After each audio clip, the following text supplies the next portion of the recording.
अगर आपको पता चले कि हिंदुस्तान में सुबह की आमद तब नहीं मानी जाती जब घरों के चौके में, घरों के किचन में, घरों की रसोई में चाय चूल्हे पर चढ़ा दी जाती है। तब भी नहीं जब बालकनी में अखबार के गिरने की आवाज़ आती है या उसी अखबार के इंतज़ार में आप किसी नुक्कड़ पर, दुकान पर पहुंचते हैं। तब भी नहीं जब पन्नों पर फड़फड़ाहट होती है और लोकल क्राइम की या दूसरी खबरें चर्चा का विषय बनती हैं। सुबह की शुरुआत तब होती है जब चौराहे के ये चाणक्य राजनीति के तापमान का उस दिन का ठीक ठीक हाल बता देते हैं। 2024 के चुनाव के लिए थर्मामीटर निकल चुका है। हर तरफ चाक चौबंद व्यवस्थाएं नजर आ रही हैं। कोई रैली की तैयारी कर रहा है तो कोई नए कानून की। 2024 का नतीजा क्या होगा? आप किसी फिल्म के सेट पर जाइए, आप किसी बोर्ड रूम में जाइए, आप दोस्तों की रियूनियन में जाइए, रिश्तेदारों के व्हाट्सएप ग्रुप में जाइए या घर पर ही अपने एकांत में सोशल मीडिया को टटोलिए, ये सवाल अपनी बारंबार आवृत्ति के साथ आपके माथे से, आपके ज़हन से टकराता है और पूछता है अपना हाल। और इन सब के बीच हैं कुछ तैयारियां। क्या अमित शाह और सुखबीर बादल के बीच बातचीत शुरू हो चुकी है? क्या नीतीश कुमार को सोनिया गांधी ने कोई मैंडेट दिया है? यूपीए की सदारत को लेकर क्या कुछ बात हुई है? 23 जून को पटना की रैली में क्या होगा? क्या पहली मर्तबा राहुल गांधी और अरविंद केजरीवाल एक फ्रेम में नजर आएंगे? महाराष्ट्र में क्या हो रहा है? क्या शरद पवार ने अपनी पैलेस पॉलिटिक्स को for once and all fix कर दिया है? और भाजपा का घर, ये देवेंद्र फडणवीस बनाम आशीष शेलार की क्या खबर सुनाई दे रही है? क्या पंकजा मुंडे और उनकी बहन प्रीतम मुंडे का जाना लगभग तय है या अभी एक मीटिंग बाकी है होम मिनिस्टर के साथ? सचिन पायलट और अशोक गहलोत के बीच संधि शिविरों की वार्ता तो हो गई, लेकिन वार्ता की आखिरी शर्त थी चुप्पी। पर 24 घंटे भी नहीं बीते थे कि सब शर्तें और कयासें हर शिविर में मध्यम आवाज में सुनाई देने लगी। क्या उत्तर प्रदेश में राष्ट्रीय लोकतांत्रिक दल आरएलडी, कांग्रेस और बसपा के बीच नए सिरे से कोई गठबंधन परवान चढ़ सकता है? क्या अभी तक कल तक जो समाजवादी पार्टी के खेमे में थे वो फिर से भारतीय जनता पार्टी में आ सकते हैं? देर रात चंद्रबाबू नायडू और भारतीय जनता पार्टी के नेता और होम मिनिस्टर अमित शाह के बीच क्या गुफ्तगू हुई? क्या शर्तें और क्या संभावनाएं हैं जिन पर बात हुई? और फिर जगन मोहन के हरकारे ने क्या संदेश दिया? केसीआर की तैयारी क्या है? और इंटेलिजेंस ब्यूरो के बीच इन दिनों कौन सी खबर है जो सबसे ज्यादा खदबदा रही है? कितनी ही खबरें, कितनी ही बातें, आखिरी में एक ही विश्लेषण। 2024 का मंजर क्या होगा? इस पर चर्चा के लिए आप सबका बहुत बहुत स्वागत है। नमस्कार, मैं सौरभ द्विवेदी हूं। ये लल्लन टॉप का वीकली पॉलिटिकल शो है जिसका नाम है नेता नगरी। और नेता नगरी के इस पहले सत्र में हमारे साथ जुड़े हैं कई वरिष्ठ मेहमान। एक एक करके आपका परिचय करवा देता हूं। हमारे साथ हैं शेखर अय्यर हिंदुस्तान टाइम्स और डेक्कन हेरल्ड समेत कई प्रतिष्ठित समाचार संस्थानों के साथ बतौर पॉलिटिकल एडिटर काम कर चुके हैं। हमारे साथ हैं न्यूज़ हार्ट के मैनेजिंग एडिटर, पटना से जुड़ रहे हैं कन्हैया बेलारी जी। हमारे साथ हैं इंडिया टुडे टीवी के हिमांशु। हमारे साथ हैं इंडिया टुडे के ही राहुल श्रीवास्तव जी, नेशनल अफेयर्स एडिटर। और हमारे साथ हैं मशहूर क्रिकेट लेखक राजदीप सरदेसाई। आप सभी का बहुत बहुत स्वागत है। अरे कहा कैसे इंट्रो कर दिया। देखो आप कहीं ना कहीं अपनी छुरी, मीठी छुरी लगा देते हैं मुझ में। क्रिकेट लेखक, मैं गया लंदन में क्रिकेट मैच देखने, आपने मुझे क्रिकेट लेखक बना दिया। हालांकि मुझे कोई इसमें आपत्ति नहीं है। Mister Sardesai, you should be happy that I am pitching your book in this show. हाँ नहीं तो आप सबको कहिए ओवल में कैसा रहा? देखिए ओवल में इंडिया की हाल आप जानते हैं और यही मुसीबत है कि इंडिया में बहुत टैलेंट है क्रिकेट में, लेकिन जो सिस्टम है उससे मैं समझता हूं हम में वो क्षमता नहीं है ऑस्ट्रेलिया जैसे टीम को एक नॉकआउट मैच में। बताइए साहब, कोई लल्लन टॉप का फैन मिला आपको नेता नगरी का? अरे बहुत मिले, और ये सबसे बड़ी चीज थी क्योंकि मैं आप मानेंगे नहीं, मैं लंच टाइम पे पहले दिन बाहर निकला तो एक कतार लग गई सेल्फी लेने के लिए। तो मुझे लगा लोग ज्यादातर इंडिया टुडे टीवी देख रहे होंगे, कई लोग देख रहे थे। और लेकिन कई लोग ऐसे भी मिले जिन्होंने कहा 6 बजे सुबह शनिवार के दिन वो उठते हैं लंदन में, क्योंकि 10:30 इंडिया टाइम तक आपका नेता नगरी ऑनलाइन हो जाता है, और वो कहते हैं रेगुलरली उनके पास डिटेल्स थे किस प्रोग्राम में राहुल श्रीवास्तव ने क्या कहा, सौरभ द्विवेदी ने क्या कहा, अन्य लोगों ने क्या कहा। तो मुझे लगा कि वहां के लंदन के जो यंग इंडियंस, क्योंकि बहुत इंडियन स्टूडेंट्स अब आ गए हैं लंदन में, बहुत बारीकी से आपका प्रोग्राम देखते हैं। तो आप लंदन जाइए, क्योंकि वहां प्रधानमंत्री की कुर्सी देखिए एक इंडियन ओरिजिन ऋषि सुनक की है। आप भी कोशिश करिए, जाइए वहां, become a first generation. Rajdeep ji, मुझे कोशिश करनी होगी तो मेरा हिंदुस्तान काफी है। अच्छा, नेता नगरी का इश्तेहार यहां पर समाप्त होता है। कन्हैया बेलारी जी, 23 जून की क्या तैयारी है, क्या योजना है? हाँ, तैयारी बहुत हो गई है और तैयारी चल भी रही है। 23 तारीख को मीटिंग है 11 बजे से ज्ञान भवन में, और ज्ञान भवन का मतलब वहां ज्ञान ही दिया जाएगा कि कैसे जो है 2024 में नरेंद्र मोदी को कुर्सी से हटा देना है। उसी की स्ट्रेटजी, उसी की रणनीति वहां बनेगी। रणनीति वहां बनेगी, ये बताइए आपको नीतीश कुमार ने और संजय झा ने सुबह की चाय पीते पिलाते हुए क्या क्या बताया है? इतने राज्यों का दौरा कर आए आपके मुख्यमंत्री और आपके मित्र। नहीं, देखिए, सबसे बड़ी उपलब्धि तो यही है कि नीतीश कुमार ने एक मंच पर, एक फ्रंट पर सबको ला दिया। इसमें तो श्रेय उन्हीं का है।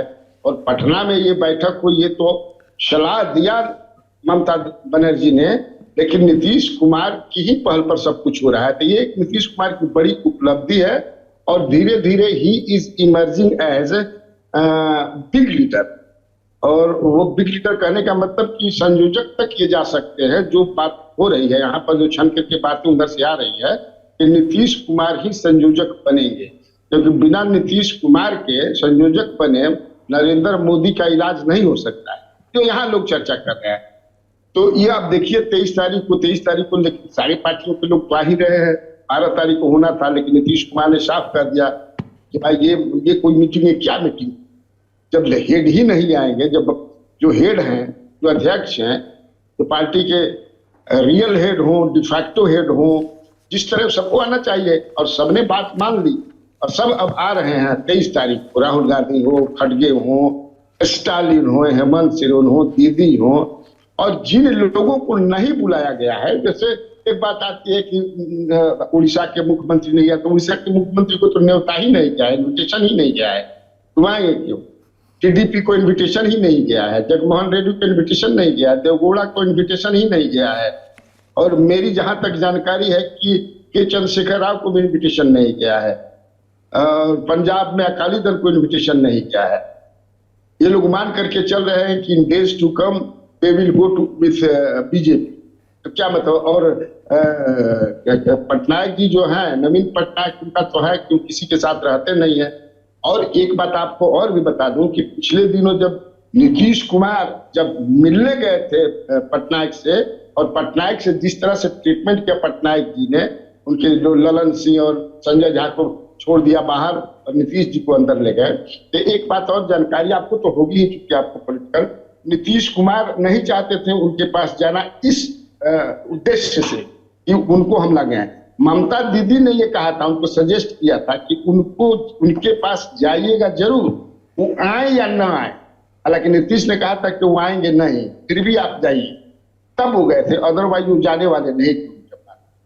तो यही है पटना में जो तैयारी चल रही है। इन तैयारियों के और बैठकों के दौरान इसको लेकर भी बात हुई क्या कि क्या विपक्ष का कोई कॉमन मिनिमम प्रोग्राम हो सकता है, और कई राज्यों में जो एक दूसरे से हित टकरा रहे हैं उनका क्या बंगाल में कांग्रेस टीएमसी के साथ जाएगी?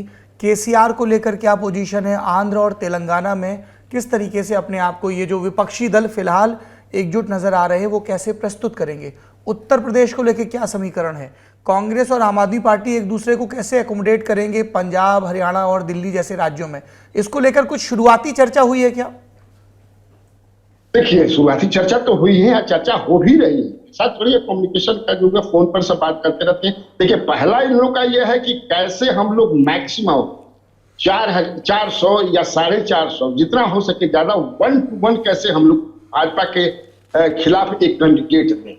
और जो बातचीत हो रही है, जो छनकर के बातें आ रही है, उसमें यह कि भाई साउथ में कांग्रेस जो है जो करना है करे, लेकिन जहां रीजनल पार्टियां मजबूत हैं, उत्तर प्रदेश हुआ, बिहार हुआ, झारखंड हुआ, झारखंड भी मान ले कि कांग्रेस भी वहां पर है, वेस्ट बंगाल हुआ, जहां भी रीजनल पार्टी मजबूत है उनको छोड़ दें, उनकी बात वो माने, अपनी बात न लगे। उत्तर प्रदेश के ही बाद में हमारी बात हो रही थी एक नेता से करें कि हम लोग सोच रहे हैं कि कांग्रेस को जो है ज्यादा से ज्यादा कांग्रेस को 10 सीटों तक हम लोग मना ले कि आप 10 सीट से ज्यादा मत मानिए, हालांकि हम लोग चाहेंगे कि और भी कम पर हुआ जाए। बिहार में हो रही है कि इनको ज्यादा से ज्यादा 5 सीट हम लोग दें मैक्सिमम, वैसे 4 पर ही ये मान जाए तो अच्छी बात है। वेस्ट बंगाल के बारे में तो बहुत ज्यादा हमको जानकारी नहीं है, लेकिन वहां भी है कि कांग्रेस को न के बराबर ही सीट दिया जाए। तो इस तरह से बातें तो हो ही रही है, लेकिन सबसे है कि कैसे हम लोग भाजपा के खिलाफ 1 to 1 लड़े, कोई फ्रेंडली मैच ना हो, इस तरह की स्थिति पैदा ना हो कि हम फ्रेंडली मैच करें।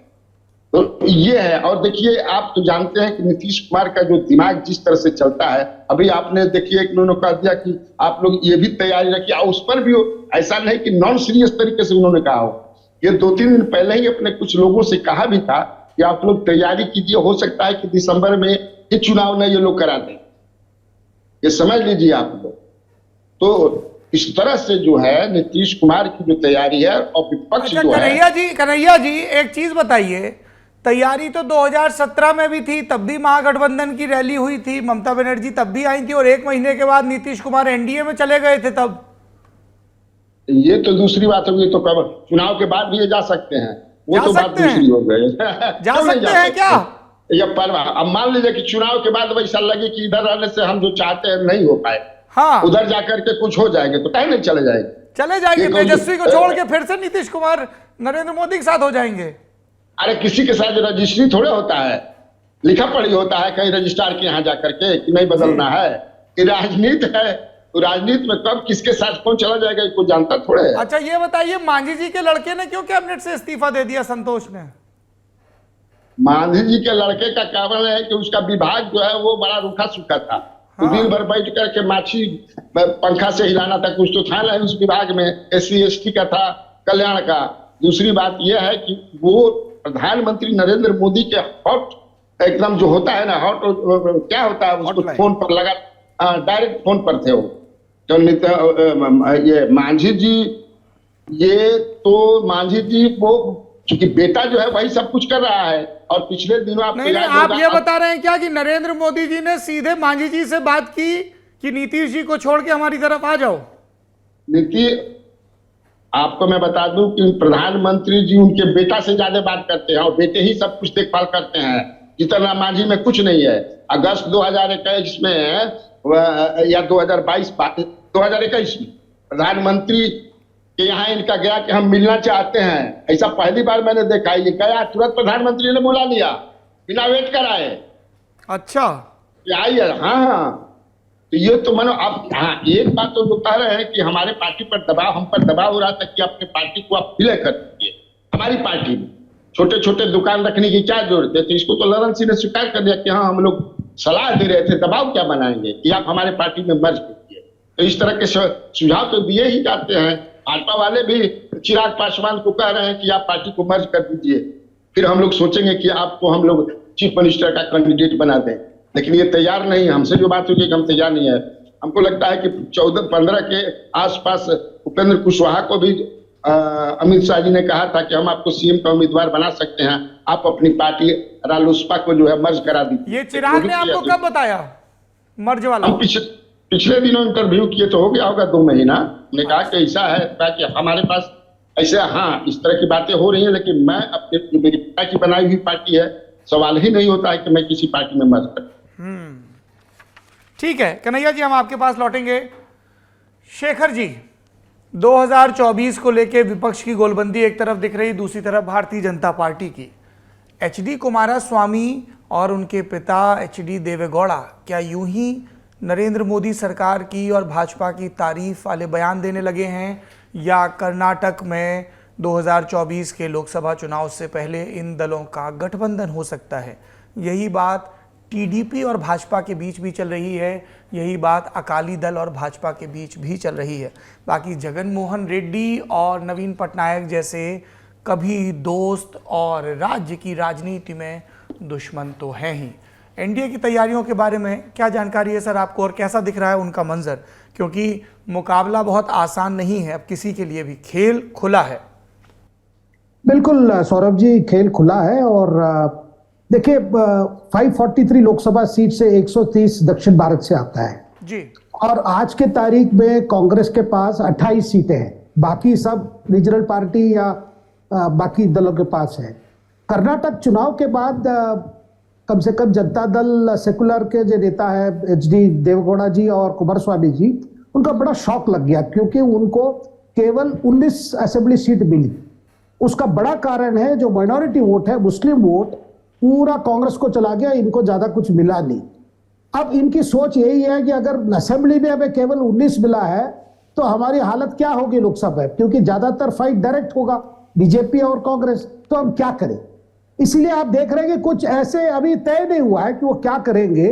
और बीजेपी भी उस स्थिति में क्या है कि वो थोड़ा कॉम्प्रोमाइज करे जेडीएस से, वो भी मुझे डाउट है। क्योंकि आप 2019 की रिजल्ट ले ले तो कर्नाटका में तो आपने देखा होगा कि 28 लोकसभा सीट से 25 बीजेपी को मिली थी, कांग्रेस को 1 और जेडीएस को 1।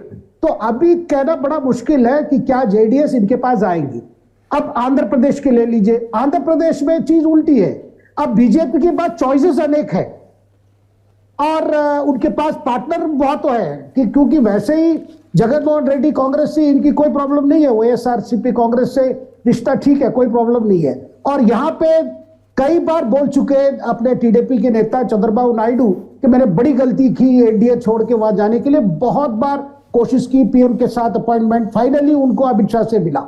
और जिस दिन अमित शाह से मिला और ये बात चल गई, क्योंकि वैसे ही बीजेपी का रिश्ता अभी पवन कल्याण की पार्टी के साथ है, तो वो तो फॉर्मेट हो जाएगा।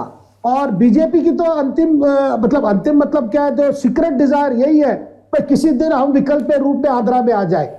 और यह है, देखिए बड़ी दिलचस्पी बात है, जब टीडीपी नेता चंद्रबाबू नायडू से अमित शाह का मीटिंग के बाद तुरंत नेक्स्ट डे आपने देखा हो कि केंद्र सरकार ने 12,000 करोड़ जो भी रिक्वायरमेंट जो पेश किए थे जगनमोहन रेड्डी मुख्यमंत्री ने, वो इमीडिएटली तुरंत दिया गया था। जो पेंडिंग जो भी डिमांड्स आंध्र प्रदेश से वो सेंटर ने क्लियर कर दिया। एक तरफ आप देख रहे हैं कि अमित शाह जी का बातचीत चंद्रबाबू के साथ, और दूसरी तरफ केंद्र सरकार की तरफ से कोई प्रॉब्लम नहीं, जो भी जगनमोहन रेड्डी चाह रहे हैं वो हो रहा है। तो वहां पे द चॉइस ऑफ प्लेंटी, किसके साथ जाए क्या करें, और ये है आपकी यहाँ पे। अब ज्यादातर बीजेपी की जो मुझे लगता है फोकस ज्यादा तमिलनाडु पे है। उसका कारण ऐसा है, जैसे हमने कहा कि 130 सीट है, कि बीजेपी ने भी पहले भी एक जो लिस्ट बनाई थी कि 2019 में जो 300 कुछ मिला उनको, और बाकी जगह जहां इनको नहीं मिला या सेकंड आया या थर्ड आए, वैसे 160 सीट है पूरा देश भर में 160 के आसपास सीट है। तो उनको लग रहा है कि भाई ऐसे स्टेट जैसे तमिलनाडु है, तमिलनाडु में हम हमेशा ये सोच के रहे कि क्या वहां द्रविड़न पॉलिटिक्स चलता है और द्रविड़न मॉडल का चलता है, तो हम क्या करें। और ये जो पिछले आपने देखा है 6 महीने से काशी तमिल संगमम और दूसरा सौराष्ट्र तमिल संगमम और सेंगोल पार्लियामेंट, नए पार्लियामेंट हाउस के अंदर आना, प्रधानमंत्री की बार बार तमिल भाषा को तारीफ करना, तमिल लोगों को तारीफ करना, और जाके फिजी जब विजिट पे गए थे वहां भी जाके इनको तिरुकुरल की ज्यादा याद और उनकी प्रशंसा करना, कहीं ना कहीं ये बात पिछले जनवरी से चल रही है। क्या prime minister actual Kashi Tamil Sangamam कर देंगे, क्या वाराणसी से भी लड़ेंगे या रामनाथपुरम या कन्याकुमारी से लड़ेंगे क्या। ये बहुत चल गया है कि प्रधानमंत्री हो सकता है तमिलनाडु से लड़े, कन्याकुमारी से भी लड़ सकते हैं। और ऐसी मतलब इस समय ये बात हो रही है जब राहुल जी की भी बात हो रही है, क्योंकि इनका भारत जोड़ो यात्रा वही कन्याकुमारी से शुरू हुआ था। और कन्याकुमारी में ऐसा है, वहां की जो डेमोग्राफी कांग्रेस के लिए भी काफी अच्छा है वहां पे, क्योंकि वहां माइनॉरिटी वोट्स भी है और एकदम केरल से जुड़ा हुआ कॉन्स्टिट्यूएंसी भी है, तो जहां इनके लिए ऑर्गेनाइजेशन वाइज अच्छी कॉन्स्टिट्यूएंसी है। क्या इस बार राहुल गांधी वायनाड से वहां शिफ्ट करेंगे। अब आइए केरल की बात। केरला में आप देखिए पिछले 2019 में वामपंथी को केवल 1 ही सीट मिला था, यानी सीपीएम को 1 सीट मिला था, केरला कांग्रेस को 1 सीट मिला था, आईयूएमएल को 2 मिला था, कांग्रेस को 15 मिला था। मतलब 20 लोकसभा सीट से कांग्रेस को 15 मिला था। सीताराम येचुरी पटना जा सकते हैं, वो ऑपोजिशन यूनिटी में बात कर सकते हैं, वो दूत होके कई पार्टी के पास जा सकते हैं, लेकिन अपने सीपीएम रूल्ड केरला में कोई समझौता की बात नहीं होगी कांग्रेस के साथ, क्योंकि वहां जम से लड़ेंगे पिनराई विजयन, क्योंकि जितना सीट लेना है वहां केरल से लेना चाहेंगे। मैं सुन रहा हूं कि पिनराई विजयन चाहते हैं कि भाई 20 से 20 वामपंथी फ्रंट को मिलना चाहिए, क्योंकि और कोई राज्य नहीं दिखाई दे रहा जहां सीपीएम या लेफ्ट फ्रंट के लिए अच्छी मतलब फसल होगी, क्योंकि बंगाल की तो हालत वैसी नहीं है। हम देख रहे हैं कि अब तो ओपन अलायंस हो गया है, बंगाल में कांग्रेस और लेफ्ट का ओपन अलायंस है। अब जो एक उपचुनाव हुआ था बंगाल में सागरडीगा में, कांग्रेस जीत गई थी। कांग्रेस का कैंडिडेट बैरान विश्वास कॉमन कैंडिडेट था कांग्रेस और वामपंथी का, और क्या हुआ, ममता बड़ी शॉक हो गई, क्योंकि उनको लगा कि अगर कांग्रेस सीपीएम एक उपचुनाव में जीत रही है, उनके भी यही डर है, क्या माइनॉरिटी वोट हमसे शिफ्ट कर जाएगी, क्या कांग्रेस वामपंथी को एक ऑल्टरनेटिव रूप में देखेंगे क्या, क्योंकि बीजेपी की स्थिति वो इतनी अच्छी नहीं है। अगर ये अलायंस मतलब ये अगर दूर पकड़ेगी, क्या विकल्प रूप में आ सकती है। तो वहां क्या किया ममता ने, अभी 2 महीना भी नहीं हुआ सागरडीगा का बाय इलेक्शन, उस बैरान विश्वास को पूरा तृणमूल में शामिल कर दिया, क्योंकि वो एक ही एमएलए थे कांग्रेस के, कोई एंटी डिफेक्शन लॉ नहीं है। तो ये परिस्थिति अभी बन रही है, तो कई पॉसिबिलिटीज है। और तमिलनाडु को लेकर तो बस कांग्रेस डीएमके के दया पे है। पिछले बार 10 सीट दिए थे, वो 8 जीते थे, हो सकता है वही 8 मिल जाए, क्योंकि मेजर चंक वो डीएमके का रहेगा, क्योंकि डीएमके का 25 लोकसभा सीट है, जो भी तमिलनाडु में वही है। और केवल बीजेपी की दूसरी बात हमें बताना चाह रहा हूं, बीजेपी का जो गठबंधन की बात जो है एडीएमके से, वो मतलब कभी ना कभी हाँ ऐसी चल रहा है, क्योंकि एक तरफ इच्छा है बीजेपी को भाई हमें ज्यादा सीट मिलनी चाहिए। अभी अमित शाह गए थे चेन्नई में जाके, चेन्नई से निकट एक जगह पे पार्टी कार्यकर्ता से बात किए, वहां पे इन्होंने 2 बातें कही। एक बात उन्होंने कहा भाई हमारी कम से कम 25 सीट जीतने की हमें लक्ष्य रखना चाहिए। दूसरा, कार्यकर्ताओं को सोचना चाहिए क्या तमिलनाडु के लोग या तमिलनाडु से कोई जीत के प्रधानमंत्री क्यों ना बने, अभी तक क्यों नहीं बने हैं। बड़े बड़े नेता थे, जैसे कामराज थे, जैसे जीके बुपरार थे, वो क्यों नहीं बन पाए, किसने रोका था उनको। इस तरह बीजेपी का इंटरेस्ट, जहां हमें लगता है कि एकदम जीरो गेम है तमिलनाडु को लेकर, फिर भी बीजेपी की कोशिश वहां लगा चल रहा है। और आज मैं सुन रहा हूं, क्योंकि अण्णामलई का एक इंटरव्यू को लेकर उन्होंने एक अंग्रेजी अखबार में जो इंटरव्यू में कह दिया कि दोनों द्राविड़न पार्टी उतना ही भ्रष्ट है, हमने जयललिता का शासन देख लिया, अभी डीएमके शासन देख रहे हैं, इसीलिए विकल्प अगर होना है तो वो बीजेपी हो सकती है, जिसको लेकर बवाल मच गया। और एडीएमके ने काफी वार्निंग दे दी, एक रेजोल्यूशन भी पास कर दी, भाई जब तक अण्णामलई को नहीं हटाएंगे कोई अलायंस भी नहीं हो सकता। अब मैं सुन रहा हूं जेपी नड्डा जी, वो जो बीजेपी के जो भी इंचार्ज है, मतलब प्रभारी जो है आपके सीटी रवि, जो कर्नाटक के लीडर है, वो जाएंगे, बात करेंगे अभी 23 तारीख को, जब पटना में मीटिंग होगी तो वहां बीजेपी के एक रिप्रेजेंटेटिव जाके एडीएम को थोड़ा शांत कराएंगे।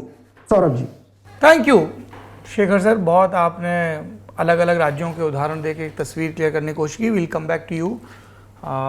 राहुल श्रीवास्तव जी, ये कहा जाता है कि 120 सीटें, उत्तर प्रदेश की 80, बिहार की 40 मोमेंटम तय करती हैं कि दिल्ली में कौन शपथ लेगा। इन दोनों राज्यों की स्थिति आपको कैसी नजर आ रही है? अगर हम इसको कोलिशन के परिप्रेक्ष्य में, ये जो मीटिंग हो रही है पटना में, इसके परिप्रेक्ष्य में देखें तो मैं ये कहूंगा कि कहीं ना कहीं ये एक तरह से तो विपक्ष का पहला मोस्ट ऑर्गेनाइज्ड एफर्ट जिसे कह सकते हैं 2024 के चुनावों से पहले होगा। उसमें एक सर्टेन बॉयंसी इसलिए भी आई है क्योंकि कर्नाटक के रिजल्ट के बाद लोगों को एक परसेप्शन आ रहा है कि पर्सनालिटी कल्ट जो है वो लोन विनर नहीं है। ये ऑर्गेनाइजर जैसे पब्लिकेशन भी कह रहे हैं, नेताओं का भी सबका असेसमेंट है। तो एक उसको लेकर के ये है कि इस जुनून का नतीजा जरूर निकलेगा, कहीं ना कहीं से थोड़ा बहुत नूर निकलेगा। तो वो एक फीलिंग आई है। लेकिन मैं कहूंगा कि सिर्फ यूपी और बिहार बहुत क्रिटिकल है। अगर हम देखें तो एक ऑपोजिशन यूनिटी महागठबंधन जो है बिहार का, उसमें दम है। बीजेपी को अगर वो अकेली जाती है, छोटे ग्रुप्स के साथ जाती है, तो बीजेपी के पास वो जो प्लस फैक्टर है वो उतना अच्छा नहीं है जितना नीतीश कुमार के पास है। तो कहीं ना कहीं एक एडवांटेज आती है। लेकिन क्या है कि पॉलिटिक्स जो है वो लीनियर नहीं होती और ब्लैक एंड व्हाइट में एग्जिस्ट नहीं करती है, वो 100 शेड्स ऑफ ग्रे में आती है। और उसके कारण से देखिए छोटी छोटी चीजें अगर आप देखेंगे तो बिलारी साहब ने जो कहा है वो इंटरेस्टिंग एलिमेंट है। वो एक थ्योरेटिकली बात हो रही है कि क्या यूनाइटेड बैटल हो सकती है एक, जिसके अंदर कॉमन कैंडिडेट का एक कॉन्सेप्ट फ्लोट किया जा रहा है। तो पहला, इस विपक्ष के अंदर विपक्ष हो रहा है जो क्रिएट, कि आपने खुद ही कहा कि मांझी साहब के पुत्र ने रिजाइन कर दिया और वो अमित शाह से मिले थे अभी कुछ दिन पहले, दोनों पिता पुत्र मिले थे, अमित शाह से बातचीत चल रही थी उनकी। इस विपक्ष एवं के अंदर विपक्ष की स्थिति ये भी है देखिए कि अगर ये फर्स्ट ऑर्गेनाइज एफर्ट मैं कहता हूं, इसके अंदर पूरी एक कॉमन कैंडिडेट थ्योरी के अंदर एक जो फ्लॉ है वो बिहार के लिए भी जरूरी होगा, यूपी के लिए भी जरूरी होगा, और खासकर यूपी में, क्योंकि अगर अखिलेश यादव सबसे ज्यादा सक्षम है किसी कुछ सीटों में, ज्यादा सीटों में, और बिहार बीएसपी सक्षम है कुछ सीटों में बीजेपी को चैलेंज देने के लिए कि वोट डिवीजन ना हो, तो उस डिवीजन को रोकने के लिए कॉमन कैंडिडेट का आइडिया बहुत अच्छा है, सब इकट्ठे हो जाएं। लेकिन क्या ये अगर मैं यूपी बिहार को आइसोलेशन में मैं क्यों देखूं? क्योंकि यूपी बिहार को आइसोलेशन में देखना ऐसा होगा जैसे कि वो एक लेबोरेटरी में एक्सपेरिमेंट हो रहा है, उस तरह से ये बहुत आसान चीजें नहीं हुआ करती, क्योंकि इसके अंदर आपको फिर ये देखना होगा कि उत्तर प्रदेश के अंदर कांग्रेस की कितनी सीटें आई थी। कांग्रेस की 1 सीट आई थी साहब, यानी कि 79 सीटों में कांग्रेस प्लेयर नहीं है। सपा की 5 सीटें, बसपा की 10 सीटों पे कांग्रेस प्लेयर नहीं है कॉमन कैंडिडेट, अगर जो पिछली बार के रिजल्ट के हिसाब से देखा जाएगा तो कांग्रेस को सीट मिलेगी 1, अब बाकी में होंगे कॉमन कैंडिडेट। 62 बीजेपी के खिलाफ जो सीटें बीजेपी ने ली थी उस पर क्या होगा, तो Congress will have to sacrifice on 15 seats. Similarly अगर आप बिहार चले जाते हैं तो कांग्रेस को पिछली बार कितनी सीटें मिली थी, काफी भारी, 1 सीट मिली थी, और उसके अलावा बीजेपी को 17, जेडीयू को 16, एलजेपी को 6, 17 लड़ा था जेडीयू और एक सीट हार के, यानी बहुत हाई टर्नओवर रेट था उनका। लेकिन 16 सीटों पे कांग्रेस कॉन्टेस्ट से बाहर थी, तो कॉमन कैंडिडेट का एक एलिमेंट वहां पे आता है, और आरजेडी इसमें 0 थी, तो आरजेडी क्या 0 रहेगी इस चुनावों में? तो ये कॉमन कैंडिडेट थ्योरी को अगर आप बंगाल में ले जाएं तो टीएमसी 22 थी, बीजेपी 18 थी, कांग्रेस 2 थी, सीपीएम 0 थी। तो कांग्रेस क्या 2 ही सीट लड़ेगी, सीपीएम सीट नहीं लड़ेगी?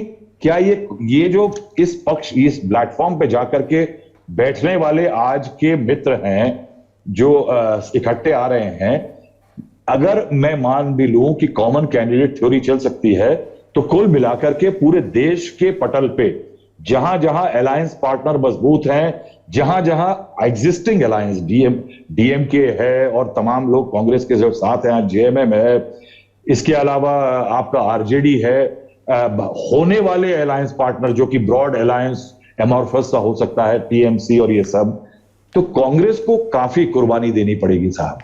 कांग्रेस को एक बड़ी कुर्बानी देनी पड़ेगी। ये कहा गया कि कांग्रेस चाहती थी कि उसके शासित क्षेत्र में ये मीटिंग हो, और ममता बनर्जी ने कहा नहीं साहब, ये मीटिंग कांग्रेस के रूल स्टेट में नहीं होना चाहिए, कि लगे कि कांग्रेस ड्राइवर सीट पे, ऐसा नहीं होना चाहिए। तो ये बात आई, तो ये एक सशंकित है नॉन कांग्रेस पार्टियां कांग्रेस को लेकर के। अब ये बताइए कि पिछले 3-4-6 महीने में पूरी ऑपोजिशन का जो नैरेटिव है उसका लीडर कौन है? उसका लीडर है राहुल गांधी। राहुल गांधी की भारत जोड़ो यात्रा ने ऑपोजिशन के जो मैं जिसे कहते हैं ना कि भारत जोड़ो यात्रा के बाद राहुल गांधी का जो आईबॉल फैक्टर है वो कहीं ना कहीं पास हुआ है, वो अच्छा रहा है। उसके बाद वो विदेश गए, उसके बाद उन्होंने जिस तरह से तमाम मामलों पे उन्होंने नेतृत्व किया कांग्रेस का, so Rahul Gandhi is dominating the opposition narrative.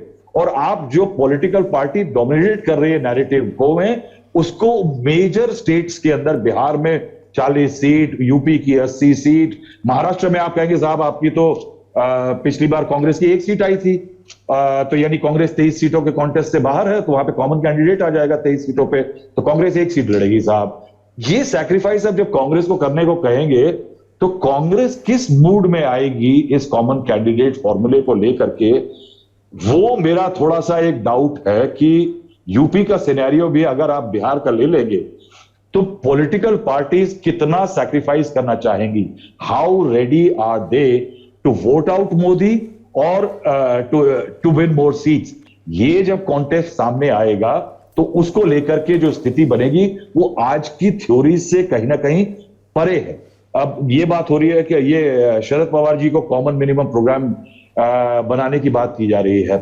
अब शरद पवार जी की तमाम चीजें जो है ऑपोजिशन को जोड़ने की मुहिम बहुत अच्छी है, वो अपनी पार्टी में नया नेतृत्व ला रहे हैं, लेकिन अगर ऑपोजिशन एक इशू बनाता है, जैसे मैंने एग्जांपल के लिए ले रहा हूं जो उनके रीसेंट वक्तव्य रहे हैं और ऑपोजिशन का जो रीसेंट शोर रहा है वो रहा है आपका किस चीज पे, अडानी गेट, जो कांग्रेस बोलती थी कि अडानी गेट हुआ है, उस पे अडानी गेट का अगर कांग्रेस और तमाम पार्टियां लेना चाहेंगी तो क्या शरद पवार इस बात के लिए तैयार रहेंगे कि ये इशू एक बड़ा मुद्दा हो उनके कॉमन मिनिमम प्रोग्राम के अंदर? शरद पवार के विचार उसमें मालूम है। कांग्रेस कहती है कि बीजेपी गवर्नमेंट जो है वो 15 इंडस्ट्रियलिस्ट और कॉर्पोरेट हाउसेस के लिए सॉफ्ट है। क्या शरद पवार उस इशू पे साथ आ जाएंगे? ये जो कॉमनैलिटीज हैं ये किस तरह से क्रिएट होंगी, ये जो एक एलिमेंट है। कांग्रेस ने पिछली बार, मैं जो आर्गुमेंट दे रहा हूं, कांग्रेस ने 2019 में 423 सीटें लड़ी और उसमें से उसकी 52 सीटें आई थी। Congress lost a large percentage of its seats. ऐसे सिनेरियो में कांग्रेस आज रिवाइवलिस्ट पाथ पे है। उस रास्ते में चल करके अगर कांग्रेस अब इतनी बड़ी सैक्रिफाइस करेगी तो क्या कांग्रेस लीड पोजीशन में पहुंच पाएगी, ये सवाल है। अगर आप यूनाइटेड फ्रंट का पुराना एग्जांपल देखें 96 का जो था, तो वो कॉन्सेप्ट क्या था कि इट वाज ए पैराडाइमेटिक शिफ्ट हुआ था पॉलिटिक्स के अंदर कि रीजनल प्लेयर्स आ गए थे इकट्ठे और चुनाव के बाद, और कांग्रेस ने उनको सपोर्ट कर दिया था। लेकिन वो जो फ्रेजिलिटी थी ऑपोजिशन की, जो यूनाइटेड ऑपोजिशन के प्लान की, वो बीजेपी के राइज का रीजन बनी थी। तो कहीं ना कहीं उस स्टेबल प्लान के लिए कांग्रेस जरूरी है। तो आप ये बात मानते हैं कि कांग्रेस जरूरी है, मगर कांग्रेस से आप सबसे ज्यादा, अगर इस देश में यूनाइटेड कॉमन कैंडिडेट्स का कॉन्सेप्ट आता है और ये ग्रैंड अलायंस एक लूजली निट भी बनता है, तो सबसे ज्यादा सैक्रिफाइसेस कांग्रेस को करने होंगे, थैंक यू राहुल जी को करने होंगे न किसी और को। हाँ, और इसमें एक इंपॉर्टेंट फैक्टर ये भी है कि ये जो विपक्ष का एक उम्मीदवार या विपक्षी एकता, इसमें अभी विपक्ष नहीं है। कई पार्टियां विपक्ष की, जैसे आंध्र प्रदेश और तेलंगाना, उसको रिप्रेजेंट करने वाला सत्तारूढ़ दल जो कि भाजपा में नहीं है, वो अभी इस विपक्षी एकता में नज़र नहीं आ रहा है। ऑप्टिक्स के पॉइंट ऑफ व्यू से कहें तो जम्मू कश्मीर से भी जो दो प्रमुख विपक्षी दल हैं, भारतीय जनता पार्टी के बरक्स, वो भी यहाँ पे नज़र नहीं आ रहे हैं। कुछ स्टेट्स हैं जहाँ पे बड़ी दिलचस्प पोजीशनिंग दिख रही है। महाराष्ट्र एक ऐसा स्टेट है जहाँ पर तमाम विरोधी विचारधाराओं को किनारे रखकर भारतीय जनता पार्टी को रोकना है इस नैरेटिव के नाम पर एनसीपी, कांग्रेस और शिवसेना। एनसीपी और कांग्रेस पहले भी साथ थे, शिवसेना और वो साथ आए और एक महागठबंधन का, अघाड़ी का उन्होंने नारा दिया जो काफ़ी सफल भी रहा। इसी तरह के प्रयोग को और राज्यों में रेप्लिकेट करना चाहता है विपक्ष, लेकिन जिन राज्यों में ये प्रयोग चल रहा है, जैसे बिहार जहाँ बीच बीच में जेडीयू और आरजेडी के बीच भी तनाव की खबरें आती हैं, जैसे उत्तर प्रदेश जहां सपा बसपा के 2019 में साथ आने का प्रयोग विधानसभा चुनाव तक कायम नहीं रहा, नए सिरे से गोलबंदी हो रही है, जैसे तमिलनाडु में शेखर जी ने जिक्र किया कि किस तरीके का फ्रिक्शन नज़र आ रहा है, और केरल और बंगाल, केरल में it's left parties versus Congress, Bengal में it's TMC versus left party plus Congress. तो वो मंजर कैसा होगा, इन सब के बारे में हम टिप्पणी लेंगे अब राजदीप सरदेसाई से। देखिए, शुरू करते हैं सौरभ जी महाराष्ट्र से, क्योंकि मैं जानता हूं आप और बाकी हमारे जो वक्ता हैं, कहीं उत्तर प्रदेश में आपका ध्यान रहता है। 80 सीटें हैं, सबसे बड़ा राज्य है, लेकिन नंबर 2 हम हैं, 48 सीटें हैं। और आपने देखा होगा ये अलग से नेता नगरी में एक पूरा सत्र भी है महाराष्ट्र पर। आपकी ये शिकायत करने की आदत नहीं जाती महाराष्ट्र, मेरी जाती नहीं है, लेकिन बात ऐसी है। देखिए, आप महाराष्ट्र की स्थिति देखिए, बताइए। पिछले चुनाव में बीजेपी और शिवसेना ने 48 में से 41 सीटें मिली, एनसीपी को केवल 4 मिली, कांग्रेस को केवल एक एआईएमआईएम को मिलती है। यानी एक तरह से आप देखते हैं, जब इनका गठबंधन था बीजेपी और शिवसेना का, उन्होंने महाराष्ट्र की राजनीति को डोमिनेट किया। लेकिन यह भी तय है कि अगर ये एमवीए, अगर ये महाविकास आघाड़ी इकट्ठा रहती है, तो गणित में भी और शायद केमिस्ट्री में भी क्योंकि आप देख रहे हैं शिंदे सेना और बीजेपी में किस तरह से नेतृत्व पर भी एक तरह से कुछ ना कुछ एक टकराव नहीं कहूंगा, लेकिन कुछ प्रॉब्लम्स तो हैं।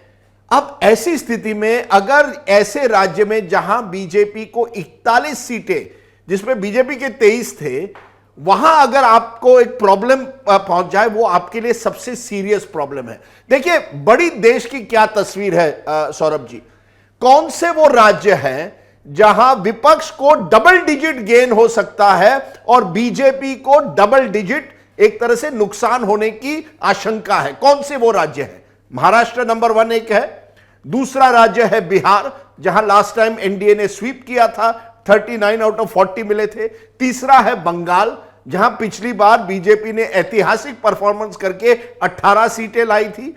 और चौथा है कर्नाटका, जहां बीजेपी ने 28 में से 25 सीटें लाई थी, 26 लाई थी, जो उनके लिए एक बड़ा ऐतिहासिक रिजल्ट था। और मैं कहूंगा पांचवा है मध्य प्रदेश, जहां बीजेपी को 29 में से 28 सीटें मिली थी। ये 5 वो राज्य है जहां बीजेपी को डर हो सकता है कि क्या हमें यहां इस बार वाकई एक टक्कर है। दूसरी तरफ यही वो 5 राज्य हैं जहां विपक्ष ने अपने एक तरह से अपनी एम्बिशंस है, अपनी स्ट्रेटेजी है, उसको कैसे वो मजबूत कर सकते हैं। अब आप हर राज्य में जाइए, क्या हो रहा है। महाराष्ट्र में शरद पवार कहते हैं मैं इस राज्य को संभालूंगा, क्योंकि आप मुझ पर छोड़ दीजिए, मैं उद्धव ठाकरे, कांग्रेस सबको मनाकर I will have grand alliance. यह भी बात चल रही है कि प्रकाश अंबेडकर, उसको भी इस ग्रैंड अलायंस में लाया जाए, ताकि ये दलित वोट जो है, वो भी एक तरह से कांग्रेस की या इस महाविकास आघाड़ी की तरफ आए। तो किस तरह से एक ग्रैंड अलायंस करने की बात महाराष्ट्र में हो रही है। इसमें बीजेपी ने क्या किया है, बीजेपी को पता चला है कि ये जो अरिथमेटिक है, ये जो गणित है, ये इस समय उनके खिलाफ है। हमें ये महाविकास आघाड़ी तोड़नी है। और आप देखेंगे अगले 4-5 महीनों में पूरे प्रयास रहेंगे, या तो एनसीपी को कमजोर करे या कांग्रेस को कमजोर करे। लेकिन महाराष्ट्र में आप देखेंगे राजनीति अगले 4-5 महीनों में कुछ ना कुछ बदलाव जरूर आएगा। ये इस तरह की नहीं। तो ये रहा महाराष्ट्र जी। दूसरा रही है कर्नाटका। कर्नाटका में भी ऐसी स्थिति, मैं डबल डिजिट राज्य कर रहा हूं, वहां भी मल्लिकार्जुन खड़गे को लगता है कि कांग्रेस की स्थिति मजबूत जरूर है चुनाव जीतने के बाद, लेकिन क्या बीजेपी और जेडीएस साथ में आ सकते हैं? क्योंकि बीजेपी को वहां भी लगता है कि ये जो स्टेटस को है वो कर्नाटका में शायद उनको खतरे की घंटी है। तीसरी है बंगाल। वहां ममता बनर्जी क्या कही है कि आई एम डोमिनेंट प्लेयर, कि मैं सबसे मजबूत हूं, मुझे पूरी सीटें लड़ने दीजिए। अब यही तो 23 तारीख के मीटिंग में, ये फर्स्ट मीटिंग है। मैंने किसी एक बड़े लीडर से आज सुबह बात की, उन्होंने कहा डोंट एक्सपेक्ट टू मच। आप लोग अपनी एक्सपेक्ट किए ग्रैंड कोलिशन होगा, 400 सीटों पे 1-on-1 फाइट का ऐलान होगा, कोई कुछ नहीं होना है। हर पार्टी अब इंतजार कर रही है कि नवंबर दिसंबर, खासकर की कांग्रेस चाहती है नवंबर दिसंबर के पहले हम किसी बड़े अलायंस में न जाए, क्योंकि आज की पोजीशन में कांग्रेस ज्यादा बार्गेन नहीं कर सकता है। लेकिन नवंबर दिसंबर में अगर आप मध्य प्रदेश जीत जाए और राजस्थान में आपका परफॉर्मेंस बेटर देन एक्सपेक्टेड हो, छत्तीसगढ़ जीत जाए, तो कांग्रेस को लगता है कि वो इस विपक्षी अलायंस में ज्यादा बार्गेनिंग पावर होगी। आज की तारीख में जो शरद पवार कह रहे हैं कि 400 सीटों पर 1-on-1, उसमें कांग्रेस कितना लड़ेगी? जो राहुल श्रीवास्तव कह रहे हैं कांग्रेस कितना सैक्रिफाइस करने के लिए तैयार है? अभी की तारीख में कांग्रेस कह रही है 4-5 महीने रुकिए। ये एक्सप्लोरेटरी, जो वर्ड मुझे यूज किया गया, ये एक्सप्लोरेटरी मीटिंग है। क्यों? क्योंकि उस मीटिंग में अगर कल अरविंद केजरीवाल वहां राहुल गांधी के सामने हैं और कहते चलिए दिल्ली में हम अलायंस करते हैं, आप 3 सीट लड़िए, हम 4 लड़ते हैं, या हम 5 लड़ते हैं, आप 2 लड़िए, क्या कहेंगे राहुल गांधी? मुझे जो कहा जाएगा कि all these issues can be discussed at later stage. हम इस समय कोई ये तैयार नहीं है कि कौन सी सीट लड़ेगा जी। तो ये विपक्ष के लिए एक बड़ी चुनौती है। महाराष्ट्र में Sharad Pawar is saying I will handle situation. Bengal में ममता बनर्जी कह रही है मैं जिम्मा लूंगी। अब बिहार में आप मीटिंग करते हैं या कहीं ना कहीं एक मैसेज गया कि नीतीश कुमार और लालू प्रसाद, जो मैंने सुना है लालू प्रसाद ने राहुल गांधी से बात की और कन्विंस किया उनको कि आपको इस मीटिंग में रहना चाहिए, कि आप मत, केवल मल्लिकार्जुन खड़गे को मत भेजिए, आपको भी वहां उस मीटिंग में आना चाहिए। तो वहां भी क्षेत्रीय दल पावरफुल है। कर्नाटका में सिद्धारमैया और शिव कुमार कंट्रोल में है। और 5वां राज्य है मध्य प्रदेश, जहां कल मैंने जब कमलनाथ जी से बात की, उन्होंने इतना कॉन्फिडेंस जताया है कि आप देखिएगा हम इस चुनाव में 140 सीटें लाएंगे, ऐतिहासिक जी। अब ये बोलने के लिए आज की तारीख में ठीक है, क्या वाकई वो होगा? ये जो 5 राज्य हैं जी, ये 5 राज्यों में जब तक विपक्ष अपनी स्थिति मजबूत नहीं कर सकता, तब तक आप नरेंद्र मोदी जी और बीजेपी को टक्कर नहीं देते। बड़ा दिलचस्प है कि सारी गणित में कहीं भी उत्तर प्रदेश का जिक्र नहीं हो रहा कि नहीं, क्योंकि वहां से एक बड़ा शेयर आता है बीजेपी की सीटों का। तो दूसरी तरफ प्रॉब्लम क्या है सौरभ भाई, कि बीजेपी थिंक्स कि हम कभी कभी हमारे क्रिकेट या जो रेस हॉर्सिंग में बैंकर, आप क्रिकेट का उदाहरण दे सकते हैं, you are a cricket writer. नहीं, कोई एक ऐसा बॉलर हो या बैट्समैन जिस पर आपका पूरा भरोसा है, उस तरह से एक बैंकर जिसे कहते हैं, बीजेपी के लिए आज की तारीख में UP is there banker. UP and Gujarat between them are 106 seats, 106 सीटें हैं। बीजेपी को लगता है कि we are starting with at least 90 to 100 out of these seats. देखिए, आप 1-on-1 फाइट्स यूपी में आप कर ही नहीं सकते, मायावती आपके साथ नहीं जाएगी, तो 1-on-1 का सवाल ही नहीं उठता है यूपी में। तो अगर इतना बड़ा चंक बीजेपी शुरुआत से ही 90 सीटों से जा रही है, ऑपोजिशन की कौन सी सीटें हैं जो उनकी बैंकर है? क्या कौन सा वो राज्य है जो ऑपोजिशन पूरी दम से आज कह सकता है कि मैं, ये सीटें तो हमारी है? मेरे सामने केवल एक, आज की तारीख में 1 या 2 ऐसे राज्य हैं, केरल और तमिलनाडु, जहां बीजेपी नहीं जीत सकती। पंजाब में आम आदमी पार्टी को बड़ा मैंडेट मिला। देखिए, लेकिन पंजाब 13 सीट है, मैं कह रहा हूं बड़ी सीट, हालांकि नवीन पटनायक इनके साथ आए नहीं हैं। देखिए, बैंकर यानी नवीन पटनायक इनके साथ नहीं आए हैं। अरविंद केजरीवाल क्या वाकई आएंगे आखिर में या नहीं, इस पर भी सवाल है जब आप पंजाब की बात करते हैं। केरल और तमिलनाडु, शेखर अय्यर ने कहा बीजेपी की निगाहें तमिलनाडु पर है, बट इट इज तमिलनाडु पर है, बट एडवांटेज बयान बयान पे भी बिल्कुल advantage is with opposition there. अच्छा, so I am saying that if you look at the numbers, how does the opposition reach 400 1-on-1 seats is a question mark. 400 1-on-1 कैसे आप करेंगे? और आपका मैजिक, देखिए, ऑपोजिशन के एक लीडर ने मुझे कहा, हमारी आखिर ये सब बोलने के लिए ठीक है कि हम 272 सीटें लाएंगे, यानी majority. Our strategy is how do we bring BJP, सुनिए बड़ी, how do we bring BJP below 225? BJP, अब एनडीए की बात हो रही है, चंद्रबाबू नायडू, जगन मोहन रेड्डी, कुमारस्वामी, देवगौड़ा, अकाली, इन सबको वापस लाना। How do we bring BJP on its own below 225? That is going to be the challenge for the opposition, जो आज की तारीख में मुश्किल लगता है जब तक इन 5 राज्यों में बहुत ही अच्छा परफॉर्मेंस विपक्ष नहीं कर पाती है, जहां बीजेपी को आप 50 सीटों से का नुकसान कर पाते हैं। Thank you. अब मैं अपने सभी मेहमानों से ये जानना चाहता हूं कि आज की परिस्थिति में उन्हें वो कौन से इश्यूज लग रहे हैं बीजेपी और अपोजिशन के लिए जो एक रैलिंग पॉइंट हो सकते हैं जनरल इलेक्शन के कंटेक्स्ट में। Shekhar ji, will start with you. जैसे यूनिफॉर्म सिविल कोड की चर्चा जोर शोर से शुरू हो गई है, ये एक मुद्दा है जो बीजेपी बनाएगी। दूसरा मुद्दा है कि राम मंदिर का निर्माण जोर शोर से चल रहा है, वो उसे अपनी एक हिंदू आइडेंटिटी, राष्ट्रीय आइडेंटिटी, राम आराध्य पुरुष, इन सब नैरेटिव के साथ वो इसको आगे बढ़ाएंगे। फिर वो अपना डेवलपमेंट और जो उनके सोशल कॉम्बिनेशन है, राष्ट्रीय सुरक्षा है, इन सब को लेके बुके बनाने की कोशिश करेंगे। पर आप लोगों को क्या लगता है कौन से वो एक्चुअल में इशू होंगे? क्योंकि विपक्ष के पास भी महंगाई, बेरोजगारी, उद्योग धंधों पर असर, इकोनॉमी, कोविड का मिसमैनेजमेंट, ऐसे कई इशूज हैं। शेखर जी। सौरभ जी, मुझे लगता है कि इस चुनाव में सारा फोकस रहेगा प्राइम मिनिस्टर मोदी पे, वो पॉजिटिव भी और नेगेटिव भी। विपक्ष भी मोदी को नेतृत्व का ही मेन बनेगा बीजेपी के बाद। और सो वैसे ही बीजेपी का भी यही है कि पहला देखिए, डबल इंजन सरकार की बड़ी हार हो सकती है, वो हिमाचल में हुई है, अभी कर्नाटक में हुई है, और अभी आने वाले जो राज्य है मध्य प्रदेश, बड़े चैलेंज सब मानते हैं, बीजेपी भी मानती है बहुत चैलेंज है। आपके तेलंगाना में अभी आज तक चल रहा था कि तेलंगाना में it is BJP versus TRS या बीआरएस, लेकिन आज जो रिजल्ट कांग्रेस को मिला है कर्नाटक में, इससे लग रहा है कि अब केसीआर को भी लग रहा है कि भाई कांग्रेस इस बार कहीं हमसे तो माइनॉरिटी वोट ना ले जाएगी, क्योंकि देखिए ये माइनॉरिटी वोट को लेकर डर कर्नाटक के बाद केसीआर को भी आ गया है। तो मुझे लगता है कि हिंदुत्व भी बड़ी इश्यू रहेगी। राम मंदिर का भी कह रहे हैं कि अक्टूबर तक खत्म हो जाएगा, और अब एक डेट की बात हो रही है कि जहां पे मंदिर का पूरा ये स्टार्ट होगा।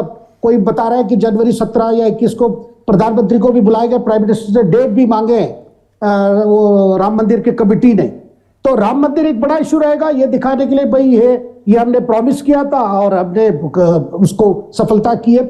साथ में मुझे लगता है कि कई इकोनॉमिक इश्यूज भी आएंगे, और प्राइम मिनिस्टर की यही कोशिश रहेगी कि अपने पॉजिटिव एजेंडा और ये दिखाएंगे भाई ऑपोजिशन के पास कुछ कॉम्बिनेलिटी नहीं है, कुछ ये नहीं है, और कांग्रेस पर भी बीजेपी की सारी फोकस रही। क्योंकि अभी राजदीप जी जैसे बता रहे थे कि इनकी कोशिश होगी, विपक्ष की कोशिश होगी 225 के मतलब बीजेपी को सीमित करने के लिए, लेकिन मेरा सवाल दूसरा है।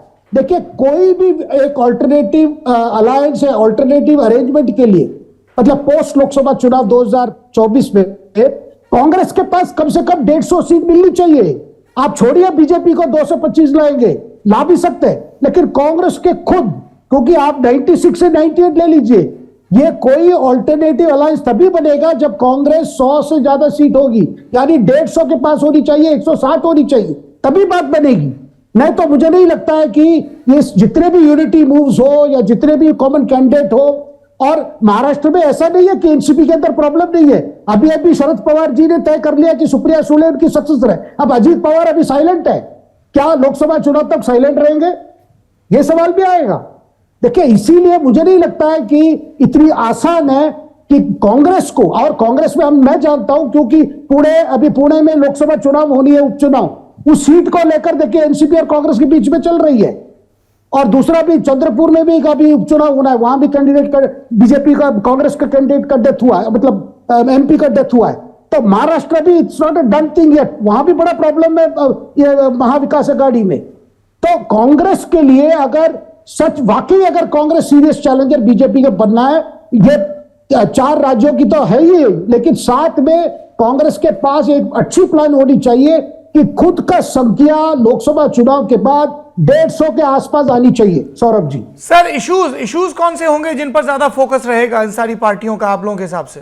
नहीं, इकोनॉमिक इश्यूज रहेंगे। देखिए सबसे ज्यादा इकोनॉमिक इश्यूज रहेंगे, बेरोजगारी रहेगी, और एक तरफ क्लेम होगी भाई हमने अनएम्प्लॉयमेंट इनडायरेक्टली क्रिएट किया है, दूसरी तरफ ये कहेंगे कि भाई आपने कुछ नहीं किया, और दूसरा मुझे लगता है कि रूरल डिस्ट्रेस, और तीसरा चीज जो है जो वेलफेयरिज्म। देखिए आपने कांग्रेस के पास एक मंत्र मिल गया है, हिमाचल में भी वो इस्तेमाल हुआ सक्सेसफुली, कर्नाटक में भी हो गया कि ये फ्री कर दो। अब मध्य प्रदेश में प्रियंका ने घोषणा कर दी, थोड़ा उसमें चेंज की है, 100 यूनिट आपको फ्री होगी और 200 यूनिट आपको हाफ रेट में मिलेगी। क्योंकि जो दिक्कतें आ रही है कर्नाटक में बिजली को लेकर, फ्री बिजली को लेकर, बाकी चीजों को लेकर, मुझे लगता है कि कांग्रेस इस चुनाव में इसी फ्री बीज पे चाहिए, और बीजेपी पर बहुत प्रेशर बनेगा, क्योंकि प्रधानमंत्री का हमेशा यह भाई फ्री बीज के खिलाफ है। लेकिन मैं देख रहा हूं कि बीजेपी के अंदर भी प्रेशर बन रही है, भाई हम फ्री पीस ना देंगे तो हमारे लिए बहुत दिक्कत होगी ऑल इंडिया लेवल पे। तो किस तरह करें, मतलब कांग्रेस की फ्रीबीज और बीजेपी के लोक कल्याण कार्यक्रम, इस तरह की कुछ बड़ी इश्यूज रहेगी। ओल्ड पेंशन स्कीम भी एक बहुत बड़ा मुद्दा होगा, बहुत बड़ा मुद्दा। सशस्त्र बलों से लेकर देश भर के सरकारी कर्मचारियों तक, राज्य के, केंद्र के, उन सब के बीच इस मुद्दे को लेकर लगातार सुगबुगाहट है। और कई भारतीय जनता पार्टी के समर्थक सरकारी कर्मचारियों ने भी कहा कि भले ही आप एज इट इज ओपीएस न लाएं, लेकिन एनपीएस में सुधार तो करना ही चाहिए। तो ये सारे मुद्दे हैं। कन्हैया जी, आपके हिसाब से क्या इश्यूज रहेंगे बिहार में और देश में भी? देखिए मुझे लगता है कि बिहार, इस देश में जो चुनाव 2024 का होगा, उसके लिए सबसे बड़ा मुद्दा विपक्ष जो बनाएगा कि आप जाति आधारित जनगणना कराइए, इसको ये लोग मुद्दा बनाएंगे। और इनको लगता है कि ये मुद्दा जो होगा वो मंडल की तरह जो है इनको पॉलिटिकल माइलेज देगा, पॉलिटिकल फायदा पहुंचाएगा। और दूसरा जो होगा कि कैसे जो है ये जांच एजेंसी, केंद्रीय जांच एजेंसियों का दुरुपयोग करते हैं, नहीं करते हैं तो दूसरी बात है, लेकिन दुरुपयोग करके अपोजिशन के नेताओं को प्रताड़ित करते हैं। आप देख रहे होंगे कि अभी तमिलनाडु में भी सीबीआई को रोक दिया गया, सीबीआई नहीं जाएगी वहां पर जांच करने के लिए। बिहार में भी ये डिमांड हो रहा है। और इसके अलावा भ्रष्टाचार है, जो भी है भुगतना होगा। देखिए, एक सरदेसाई जी जो बता रहे थे कि 225 की बात जो हो रही है, मुझे भी ये पता है, ललन सिंह ने तो कई बार कहा भी है कि हम लोग इस पर काम कर रहे हैं कि कैसे ये अभी 303 है बीजेपी वाले, हम इनको 240 पर ला दें। अब ये जो 32 चाहिए बनाने के लिए कहां से लाएंगे? और जिस तरह से बिहार में स्थिति बन रही है, जिस तरह से महाराष्ट्र में बन रही है, जिस तरह से झारखंड में होगा, जिस तरह से आपको पश्चिम बंगाल में होगा, और सरदेसाई जी ने बताया कर्नाटक में जो सर स्थिति है। इश्यूज पे बात, इशू कौन से रहेंगे जिनको हाईलाइट करेंगे दोनों दल? मैं तो बताया, जाति आधारित जनगणना एक हो गया, और इसके अलावा जाति आधारित और जांच एजेंसियों का दुरुपयोग, ये दोनों मुद्दे होंगे। उसके बाद महंगाई होगा, जिस तरह से महंगाई बढ़ रहा है, पेट्रोल का दाम हो, बहुत सारी बातें, ये सब होगा। लेकिन जाति आधारित जो होगा ये बहुत महत्वपूर्ण प्रश्न है। जी शेखर जी की बात हो गई, कन्हैया जी की हो गई। हिमांशु हमारे साथ जुड़े हैं, जो भारतीय जनता पार्टी को कवर करते हैं एक पत्रकार के तौर पर लंबे समय से। हिमांशु, बताइए, बीजेपी के खेमे में मुद्दों को लेकर क्या तैयारी है और गठबंधन को लेकर क्या है? देखिए, सबसे बड़ी बात तो है कि भारतीय जनता पार्टी मुद्दों को जो लेकर जाना चाहती है, वो अब श्री 20 के सामने गरीब कल्याण योजनाओं को लेकर जाना चाहती है, जो शेखर जी ने कहा, और उसका पूरा डेटा भारतीय जनता पार्टी ने तैयार किया है कि कौन सी स्कीम में कितने लाभार्थी हैं। ये सारी चीजें भारतीय जनता पार्टी तय कर रही है। दूसरी बात, भ्रष्टाचार। भारतीय जनता पार्टी इस पूरे मुद्दे को लेकर जाना चाहती है। जैसे अभी कन्हैया जी कह रहे थे कि जांच एजेंसियों का दुरुपयोग, भारतीय जनता पार्टी उस चीज को रिवर्स कर देगी कि देखिए, सभी पॉलिटिकल पार्टीज जो है वो करप्ट है। कोई विपक्षी पार्टी जो है वो अछूती नहीं है भ्रष्टाचार से। आप देखिए, कल तमिलनाडु में जिस तरीके से डीएमके के एक मंत्री को ईडी ने अरेस्ट किया, उसके बाद जो घटनाक्रम हुआ वो हम सब जानते हैं। लगातार जो है वो एनसीपी के लोगों पे, कांग्रेस के अंदर, जेडीयू में, आरजेडी के अंदर, समाजवादी पार्टी, तमाम लोगों को भ्रष्टाचार को उजागर कर रही है भारतीय जनता पार्टी। ये एक मैसेज लेके जाएगी, एक नैरेटिव सेट करेगी कि कोई भी विपक्षी दल जो है वो भ्रष्टाचार से बचा हुआ नहीं है। हर पार्टी भ्रष्टाचार में संलिप्त है, चाहे वो टीएमसी हो अभिषेक बनर्जी के जरिए, या अन्य कोई पार्टी हो। जेएमएम के ऊपर पहले ही आरोप है। तो ये जो नई चीज है, और आज अपने एक अंग्रेजी अखबार में दिखाया का एक पूरा आर्टिकल है जिसमें बताया गया कि मायावती ने एक सोसाइटी के अंदर 214 फ्लैट्स जो हैं वो डिस्काउंटेड रेट पे ले लिए। तो ये आने वाले दिनों में आपको दिखाई देगा। भारतीय जनता पार्टी जो है डेवलपमेंट के साथ साथ जो है गरीब कल्याण योजनाएं और करप्शन के इशू को लेकर जो है वो जाएगी। तो साथ में चेहरा जो है वो प्रधानमंत्री नरेंद्र मोदी का होगा। आपने यूनिफॉर्म सिविल कोड और राम मंदिर का जिक्र नहीं किया है। देखिए, भारतीय जनता पार्टी ये सब बैकड्रॉप पे कर रही है। आप यूनिफॉर्म सिविल कोड के लिए कर रहे हैं, भारतीय जनता पार्टी उस पर काम कर रही है। भारतीय जनता पार्टी को लगता है कि ये इशू हो सकता है, लेकिन इस इशू के सहारे आप चुनाव नहीं जीत सकते। राम मंदिर भारतीय जनता पार्टी के लिए इशू एक टाइम तक था। आज अगर आप देखेंगे, राम जन्मभूमि के ऊपर जब डिसीजन भी आ गया, उसके बाद भूमि पूजन हो गया, उसके बाद अगर उत्तर प्रदेश में भारतीय जनता पार्टी बहुत मजबूत थी तो भी 312 से घट के भारतीय जनता पार्टी 250 सीटों पे आ गई थी। ऐसा नहीं है, भारतीय जनता पार्टी को मालूम है कि ये इश्यूज हैं। ये दो इश्यूज वो हैं, यूनिफॉर्म सिविल कोड और राम मंदिर, उन कार्यकर्ताओं के लिए जो बीजेपी के राइट विंगर है। ये बताइए, लेकिन ये इस चीज को कैसे, दो मेरे प्रश्न हैं। पहला, उन्होंने कहा साहब लोक कल्याणकारी योजनाएं बनाम ये मुफ्त की रेवड़ी। आप किसान सम्मान निधि में 6000 दें तो वो योजना है लोक कल्याण की, विपक्ष ऐसा ऐलान कर दे तो वो रेवड़ी है। आप कहें कि साहब उज्ज्वला में हम इतने सिलेंडर देंगे तो वो योजना है, विपक्ष कहे सस्ता देंगे क्योंकि महंगाई हो रखी है तो उसको रेवड़ी करार दें। तो इस तरीके के तो बहुत सारे पैरेलल ड्रॉ किए जा सकते हैं। नहीं, मैं वही कह रहा हूं, भारतीय जनता पार्टी की तरफ से हमेशा उसके जवाब दिए जाते हैं सौरभ।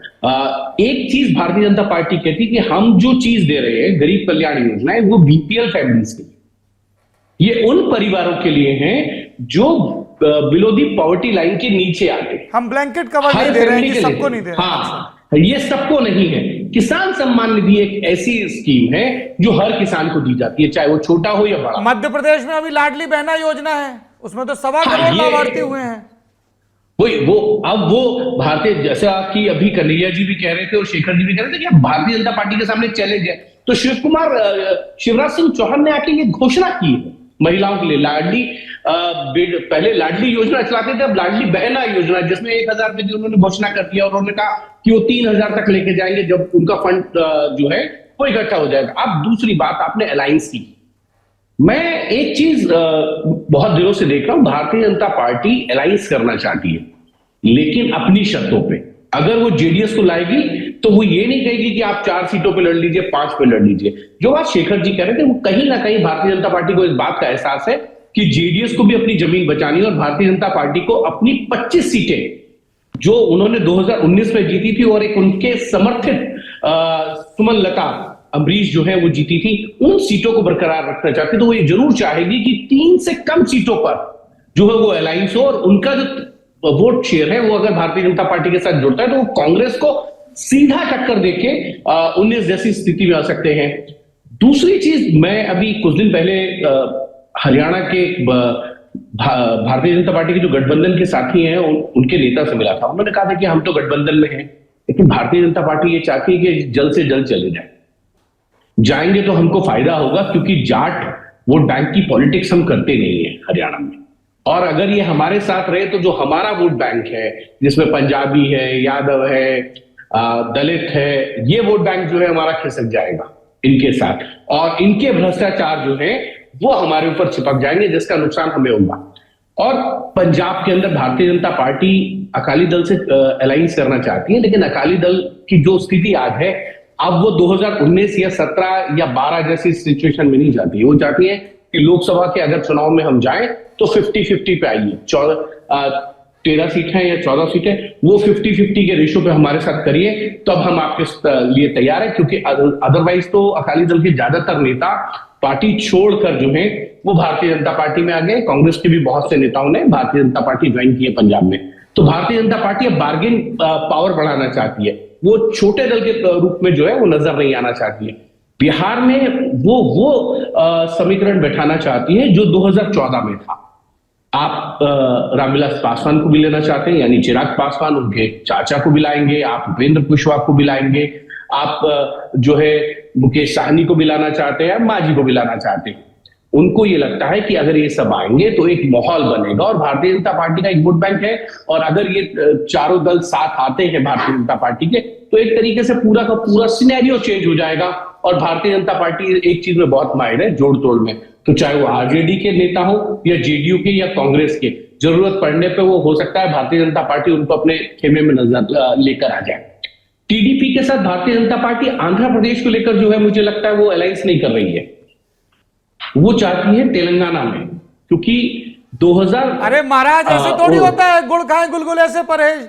आंध्र प्रदेश में लड़ेंगे और बगल के तेलंगाना में गठबंधन करेंगे। नहीं, आंध्र प्रदेश में भी तो अलायंस होगा, वो उनका मेन मोटिव आंध्रा नहीं है, क्योंकि भारतीय जनता पार्टी के पास आंध्रा में जमीन नहीं है।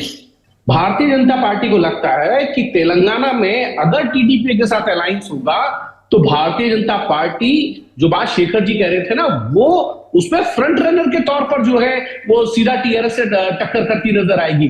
टीडीपी के लगभग 4% वोट है और भारतीय जनता पार्टी ने लोकसभा के अंदर 35% वोट शेयर दिया है वहां पे, तो वो उसको लगता है कि कहीं ना कहीं सीधी टक्कर के लिए हमको टीडीपी के साथ जाना।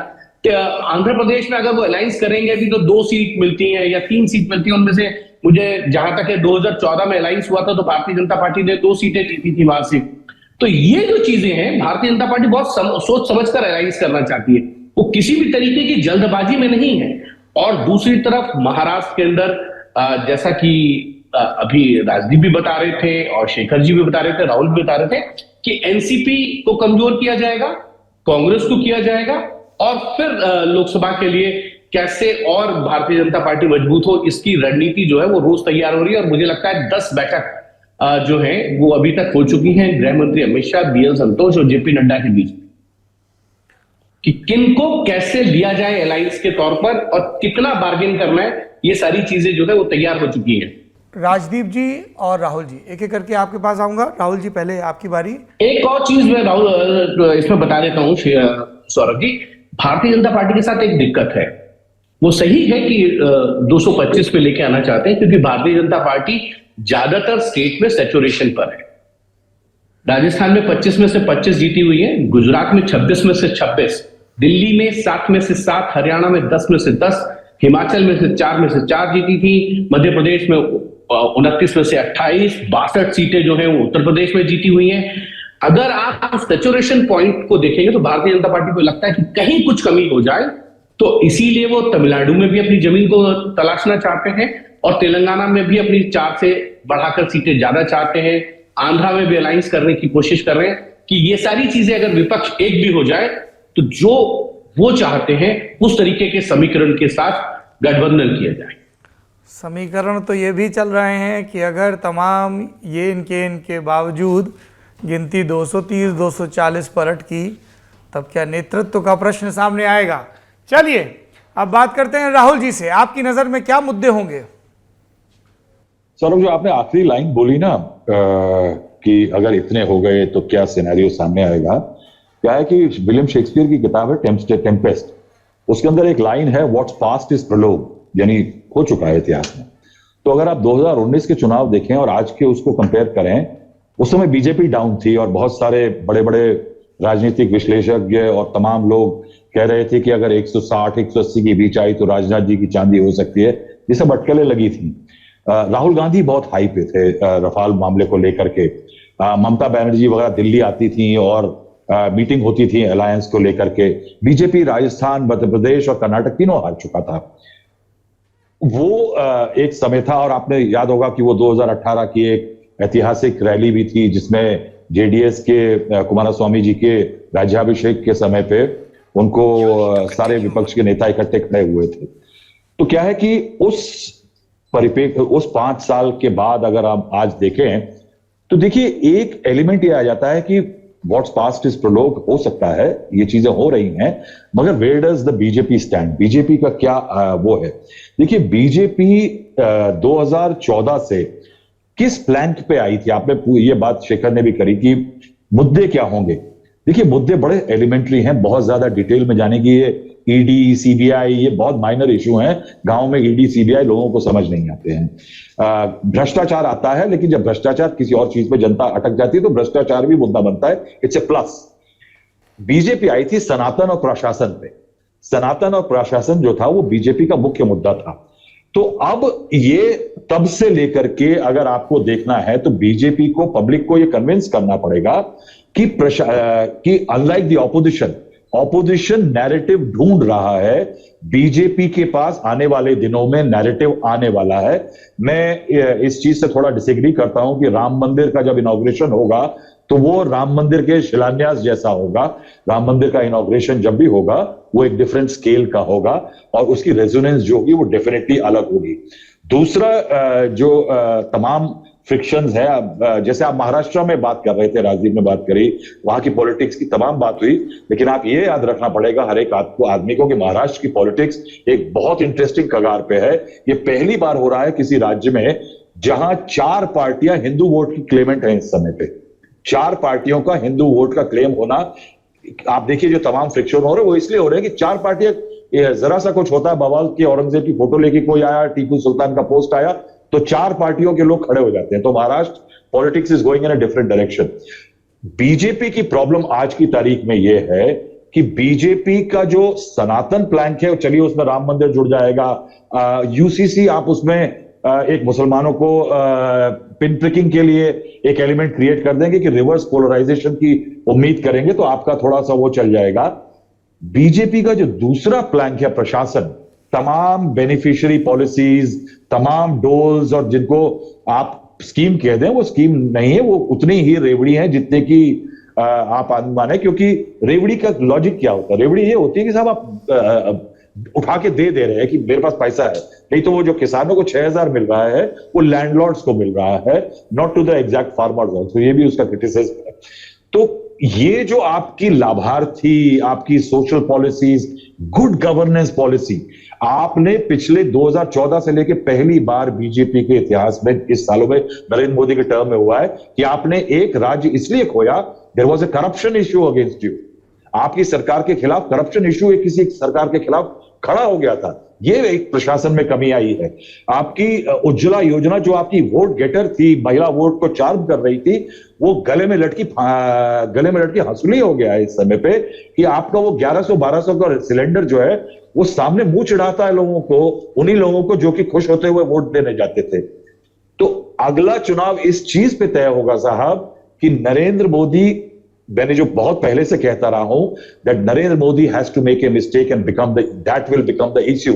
सो Narendra Modi may keep the Sanatan picture करे, बट इफ द पब्लिक को लगता है कि उनकी प्रशासन की जो नैरेटिव है वो खराब हो गया है, तो वो पब्लिक वे करेगी कि मैं सनातन पे जाऊं कि प्रशासन को जाऊं, और वो डिटरमिन करेगा। अदरवाइज ऑपोजिशन का जो जमावड़ा हो रहा है, ये भी एक एलिमेंट बहुत जरूरी है कि साहब इन दोस्तों के दरमियान जो वजह दोस्ती है वो नरेंद्र मोदी है। तो ये जब नैरेटिव बन रहा है उसके अंदर मेरे ख्याल से Narendra Modi again they will have to ensure that the प्रशासन इमेज, वो जो उनकी प्रशासन की इमेज हो वो करेक्ट रहे, वरना सनातन कहीं नीचे हो सकता है। शुक्रिया राहुल जी। राजदीप जी, योर कंक्लूडिंग रिमार्क। सवाल वही है, मुद्दे आपके हिसाब से क्या होंगे, कुछ चीजें जो डिस्कस हो गई उसमें जो आप जोड़ना घटाना चाहें? देखिए, बीजेपी के सामने मुद्दे साफ हैं। बीजेपी के सामने मुद्दे हैं प्रधानमंत्री की एक मस्क्यूलर इमेज, एक टफ लीडर नरेंद्र मोदी जी, और उसके अंदर कई चीज आते हैं, स्थिरता, ग्लोबल अपील। आप देख रहे हैं अगले 4-5 महीनों में आप देखेंगे प्रधानमंत्री अगले हफ्ते लंदन अमेरिका जा रहे हैं, उसके बाद G20 होगा सितंबर में, तो एक ग्लोबल लीडर की तस्वीर, फिर एक हिंदुत्व आइकॉन की तस्वीर जब राम मंदिर का उद्घाटन दिसंबर-जनवरी में होगा, फिर लाभार्थी, कितने लाभार्थियों को मैंने कितना हेल्प किया, यानी गरीब कल्याण, एक लीडर जो गरीबों का नेता है, वो भी उनकी एक छवि बनेगी। फिर आपकी छवि बनेगी कि आप ऐसे नेता हैं जो परिवारवाद से दूर हटते हैं कि मैं उन नेताओं में नहीं हूं जो परिवार को आगे बढ़ाता हूं, मैं कर्मयोगी हूं, तो वो भी आपकी एक इमेज बन जाएगी। एक आप इमेज बनाने की कोशिश करेंगे कि मैं एंटी करप्शन हूं, करप्शन के खिलाफ हूं, ये बाकी जो लोग हैं भ्रष्ट है। फिर अगर विपक्ष एकजुट हो जाता है तो आप कहेंगे ये सब मिल गए हैं केवल मुझे हराने के लिए, एक विक्टिम कार्ड खेलेंगे, आप कह लेंगे ये मिलावट है। अमित मालविया एक के बाद एक व्हाट्सएप निकालेंगे, अरविंद केजरीवाल ने राहुल गांधी या कांग्रेस के बारे में क्या कहा था, शरद पवार के बारे में क्या कहा था, अब एक साथ आ रहे हैं। तो बीजेपी के मुद्दे सब साफ है, और वो मुद्दा है and in the end it is there is Modi only, टीमो। ये उनका जो भी हो, जैसे 2019 में था, it will be centred around the personality of Mr Modi. अब आते हैं विपक्ष की तरफ, और विपक्ष की असली ये चुनौती है। अभी एक कांग्रेसी लीडर, यही सवाल जो आपने पूछा, मैंने उनसे पूछा आपके मुद्दे क्या रहेंगे। वी विल, ये मैं अंग्रेजी में कह रहा हूं, we will localise a national election, यानी आप लोकल करेंगे, हम केवल एंटी मोदी नहीं करेंगे चुनाव को। अब आप देखिए, ये कहने के लिए ठीक है, लेकिन बार बार जब आप देखते हैं विपक्ष क्या करता है, कहीं सीबीआई की रेड हो जाए, ईडी की रेड हो जाए, जो भी हो जाए, आप कहते हैं मोदी जी, बालासोर मोदी जी, कोविन में डेटा लीक हो जाए मोदी जी, जैक डोरसी हो जाए मोदी जी, रेसलर्स के कंप्लेंट हो जाए Modi ji.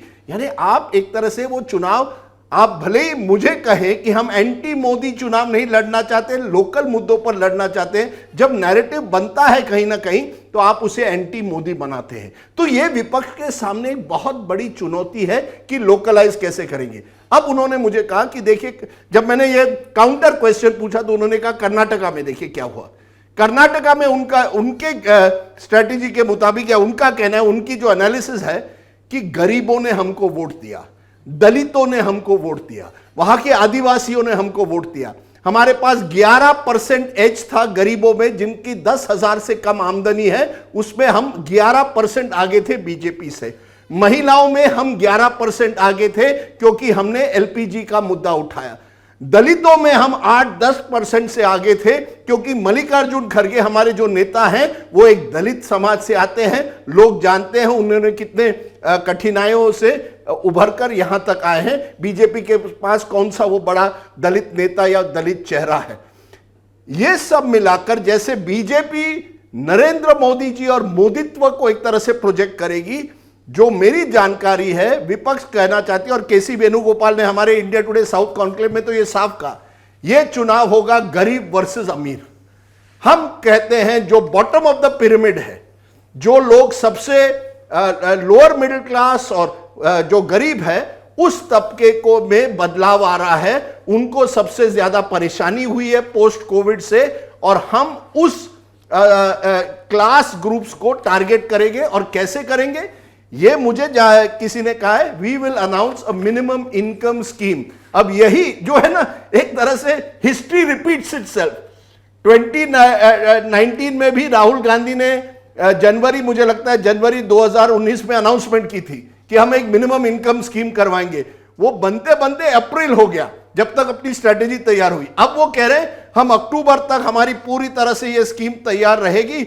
It will be a scheme which will give minimum income to all below poverty line families. अगर ये करे तो उनको लगता है कि गरीबों का जो तबका है, जो लाभार्थी वोटर जो बीजेपी की तरफ गया है, वो वोटर हमारी तरफ आएगा। अब प्रधानमंत्री उसको फ्री भी कहे क्या कहे वो तो बात अलग है, लेकिन जो भी है कांग्रेस और विपक्ष को लगता है ये चुनाव अगर हमको लड़ना है, we have to make it about the poor versus the rich.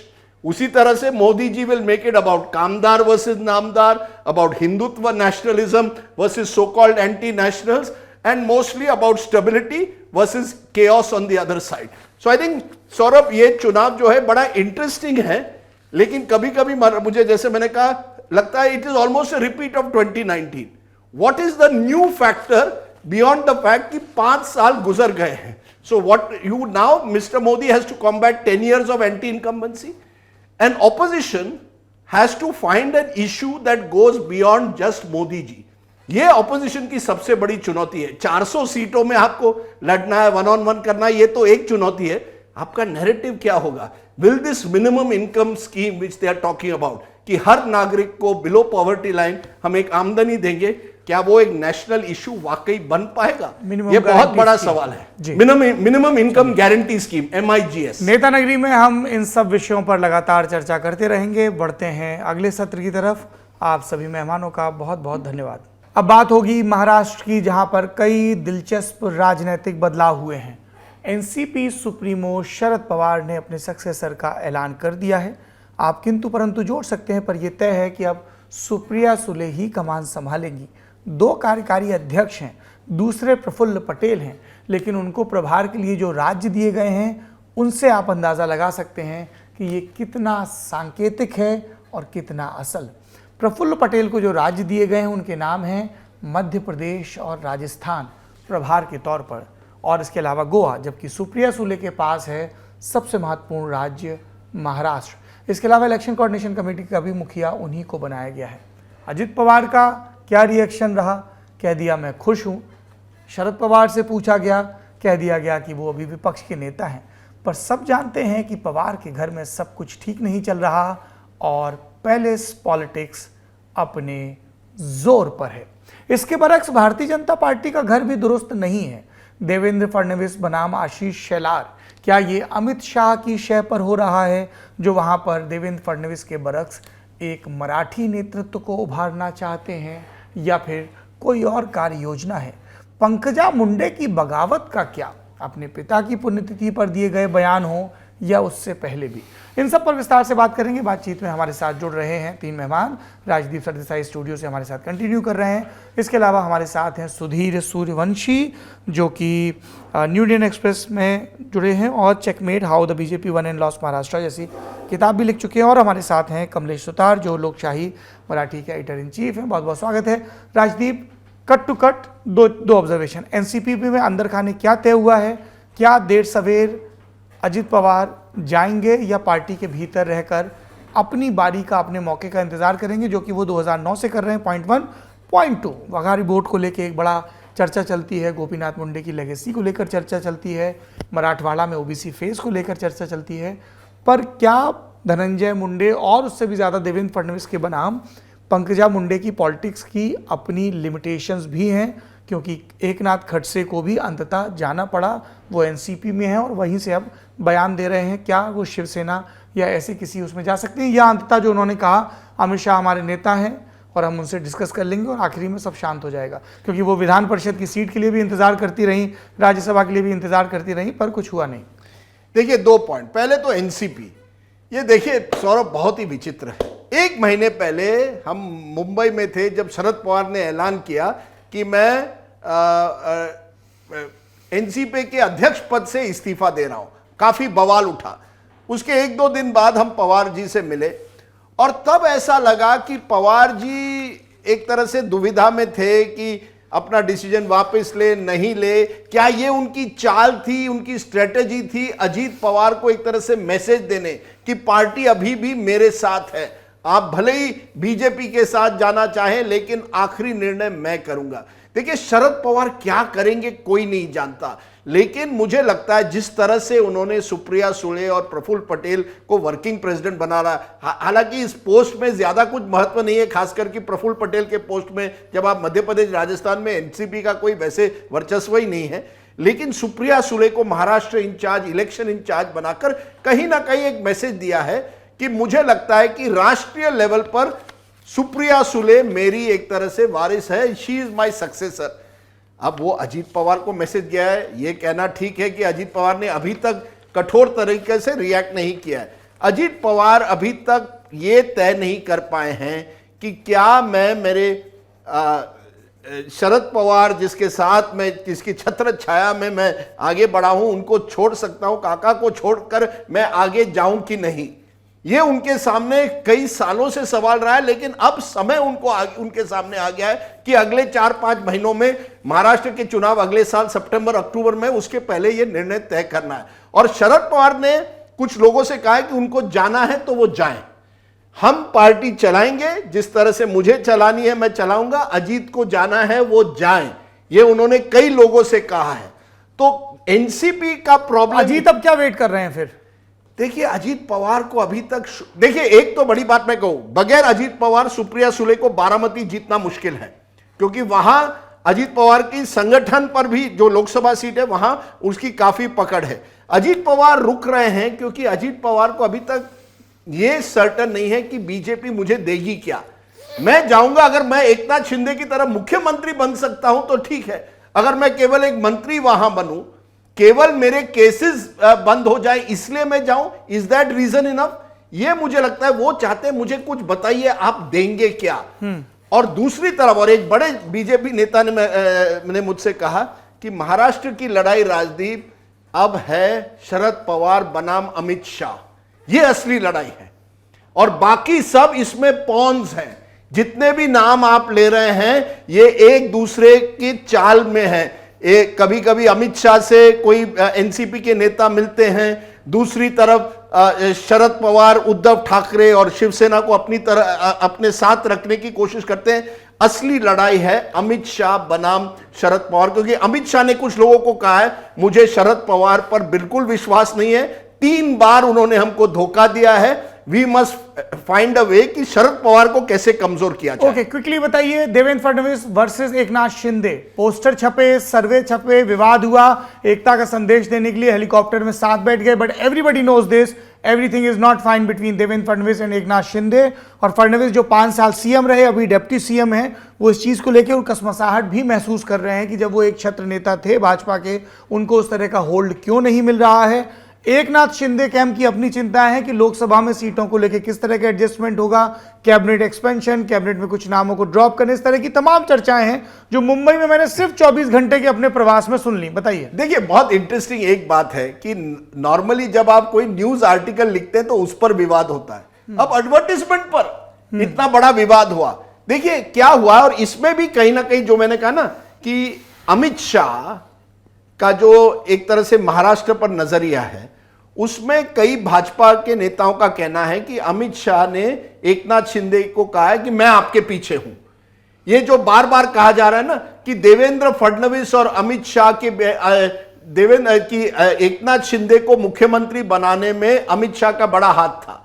अभी भी एकनाथ शिंदे जब भी कोई बड़ा निर्णय लेते हैं, महाराष्ट्र में यही चर्चा है, वो अमित शाह से सलाह लेके लेते हैं। वो देवेंद्र फडणवीस से बात करने के पहले अमित शाह से बात करते हैं। तो एक तस्वीर बन गई है कि एकनाथ शिंदे अमित शाह जी के और केंद्र नेतृत्व के बड़े नजदीक आ गए हैं। यह भी कहा जा रहा है कि एकनाथ शिंदे को लगता है कि अगले 5-6 महीनों में मेरे लिए भी मेक और ब्रेक है, क्योंकि अगर ठाणे और मुंबई के जो म्युनिसिपल चुनाव होंगे उसमें कुछ ना कुछ बीएमसी क्यों नहीं करवा रहे हैं अगर इतने मजबूत हैं, जो कि पूछा भी है विपक्ष ने, शिवसेना ने पूछा है। नहीं, इतने लोकप्रिय हैं मुख्यमंत्री, तो बीएमसी करवा लें। नहीं, कोर्ट में 2 मामले हैं, एक डिलिमिटेशन का मामला है, एक ओबीसी रिजर्वेशन का मामला है, जो कहा जा रहा है अगस्त तक तय होगा, लेकिन कई महीनों से यह मामला कोर्ट सुप्रीम कोर्ट में अटका हुआ है। आप भी जानते हैं, हम भी जानते हैं कि सरकारों और कोर्ट के बीच में होता है कि आप क्या आर्ग्यूमेंट रख रहे हैं। कोर्ट अपनी गति से चलता है, लेकिन ये सरकारों के पास होता है कि वो किस मामले को कितना डिले करना चाहते हैं अपने रिप्लाई फाइल करने में और सॉल्यूशन देने में, और किस में नहीं करना चाहते। बिल्कुल, लेकिन इस समय भाजपा सेना सरकार, शिंदे सेना सरकार जो है, उनको कोई जल्दबाजी नहीं करनी है। क्यों चाहिए? आज अगर चुनाव आप करें तो उनको लगता है एडवांटेज शायद भावनात्मक मुद्दों को लेकर उद्धव ठाकरे और महाविकास आघाड़ी को मिल सकता है, तो वो कोई जल्दबाजी में नहीं है। लेकिन जो आपने बैटल की बात कही,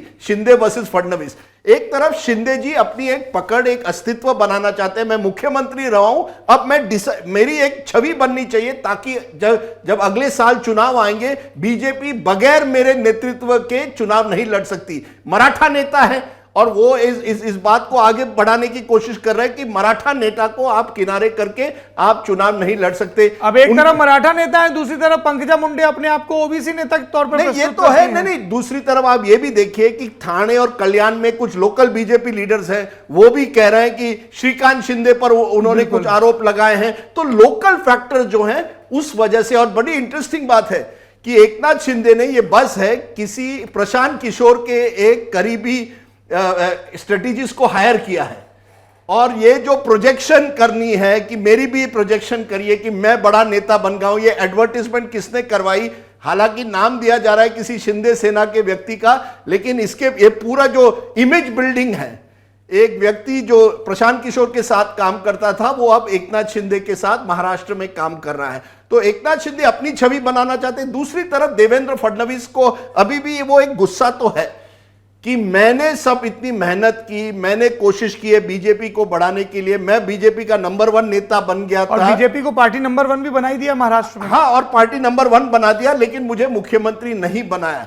और उसके बाद जब वो सिर्फ संगठन के मुखिया के तौर पर काम करना चाहते थे, अगले विधानसभा की तैयारी भी, तब आला कमान ने दरेरा देके कि नहीं साहब को आपको डिप्टी सीएम तो बनना ही पड़ेगा, बयान उनको अपना रिट्रैक्ट करना बिल्कुल। और अभी भी उसके बाद भी सौरभ, जितने भी महाराष्ट्र में बड़े निर्णय लिए जाते हैं, होम मिनिस्ट्री उनके एक कब्जे में है, उसके साथ साथ जो ब्यूरोक्रेट्स हैं वो अभी भी ज्यादातर देवेंद्र फडणवीस से उनका कनेक्शन है, कम्युनिकेशन देवेंद्र फडणवीस से, पुलिस अफसर हो या आईएएस अफसर हो। तो देवेंद्र फडणवीस को लगता है मैं सब मेहनत कर रहा हूं, अब एकनाथ शिंदे वहां आ गए अपना अस्तित्व बनाने के लिए। लेकिन यह सबसे बड़ी सवाल नहीं है। एक मैं कहूंगा आखिर में, महाराष्ट्र का जो मुझे डर है वो ये है, और मैं I am a very proud Indian and Maharashtrian, और कह रहा हूं कि महाराष्ट्र की एक छवि बनी है, शाहू, फुले, अंबेडकर, ये सब एक तरह से सामाजिक सेवा में लगे हुए थे, लोगों को जोड़ने में लगे हुए थे।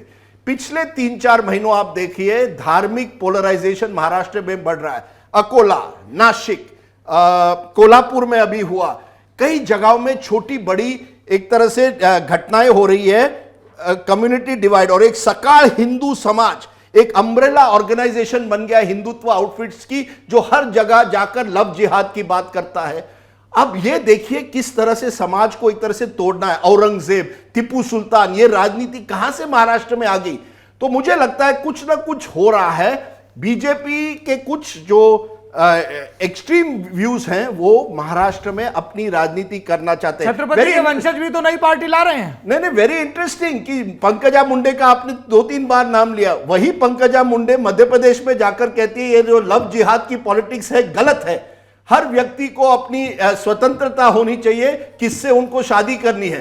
तो पंकजा मुंडे भी अपनी एक आइडेंटिटी, देखिए महाराष्ट्र में हर नेता अब सोच रहा है अगले 1 साल में मैं अपनी एक तरह से अस्तित्व, अपनी आइडेंटिटी कैसे बनाऊं। थैंक यू राजदीप जी। अब बढ़ते हैं कमलेश सुतार की तरफ। कमलेश जी, 4 प्रसंग मैंने आपके सामने रख दिए। शिंदे वर्सेस फडणवीस 1, दिल्ली का दखल 2, शरद पवार के अपने घर की राजनीति 3, पंकजा मुंडे एकनाथ खड़से जो भी नाराजगियों का एक सिलसिला चल रहा है कई वर्षों से 4। आपकी प्रतिक्रिया सर?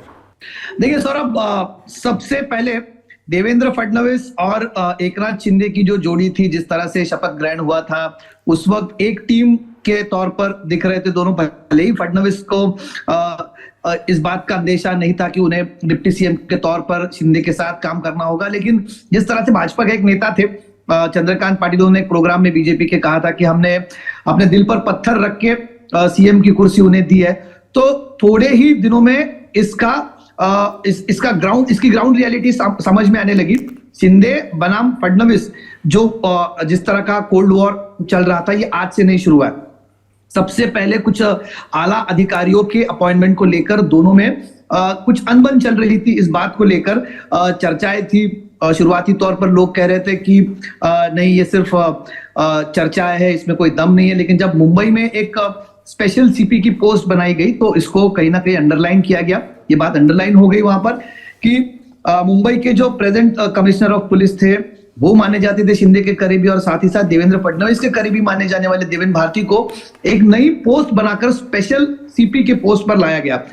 मुंबई जैसे शहर के लिए दो कमिश्नर ऑफ पुलिस, दो पुलिस कमिश्नर मिलना, ये पहली बार हो रहा था और ये बहुत बड़ी घटना थी।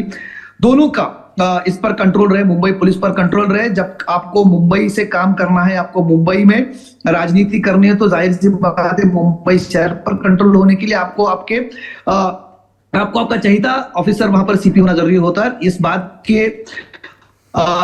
के तुरंत बाद इन चर्चाओं को और हवा मिल गई थी। यहां तक की बातें नहीं रुकी पिछले कुछ दिनों, हालांकि बीच में छोटी छोटी घटनाएं होती रही, लेकिन सबसे बड़ी जो घटना हुई पिछले कुछ दिनों में वो थी अजीत पवार को लेकर भाजपा का ऑपरेशन कमल की बात सामने आना। अजीत पवार पार्टी में नाराज चल रहे हैं, अजीत पवार बीजेपी के संपर्क में है। अगर सुप्रीम कोर्ट का फैसला बीजेपी के खिलाफ, शिंदे के 16 विधायकों के खिलाफ आता है, तो एक प्लान बी रेडी रखा जाए। इस बात से लेकर शिंदे कैंप कुछ आहत थे, अपना कोई ऑल्टरनेटिव ढूंढा जा रहा है, ये बात उनको कुछ रास नहीं आई। सीधा मामला दिल्ली तक पहुंचा, पार्टी के आला कमान तक पहुंचा, और फिर शायद अजीत पवार का ऑपरेशन उस वक्त हो नहीं पाया, या फिर जो भी बातें उस वक्त हुई हो। और अब जो सबसे बड़ा इमीडिएट कॉज या इमीडिएट रीजन जो रहा है, वो सीधे श्रीकांत शिंदे जो मुख्यमंत्री के बेटे हैं, उनके कॉलर तक पहुंचना। कॉलर तक पहुंचना मैं इसलिए कह रहा हूं कि ऐसा बहुत कम बार होता है कि मुख्यमंत्री के बेटे के सीधे सामने कोई चैलेंज खड़ा कर दे। हालांकि घटना बहुत लोकल लगती है, लोकल पॉलिटिक्स की लगती है। जिस लोकसभा क्षेत्र का प्रतिनिधित्व श्रीकांत शिंदे करते हैं, वहां पर भाजपा के कुछ नेताओं ने सीधा मोर्चा खोल दिया श्रीकांत शिंदे के खिलाफ।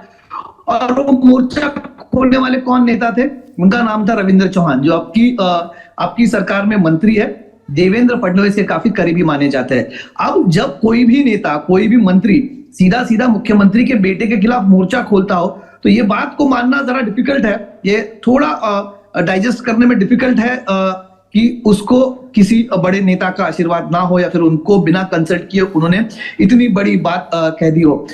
बार बार श्रीकांत शिंदे को, एकनाथ शिंदे को, उनकी पार्टी को याद दिलाया जा रहा था कि आप हमारी वजह से मुख्यमंत्री हो, जिस मुख्यमंत्री पद पर बैठे हो वो भाजपा की बदौलत है।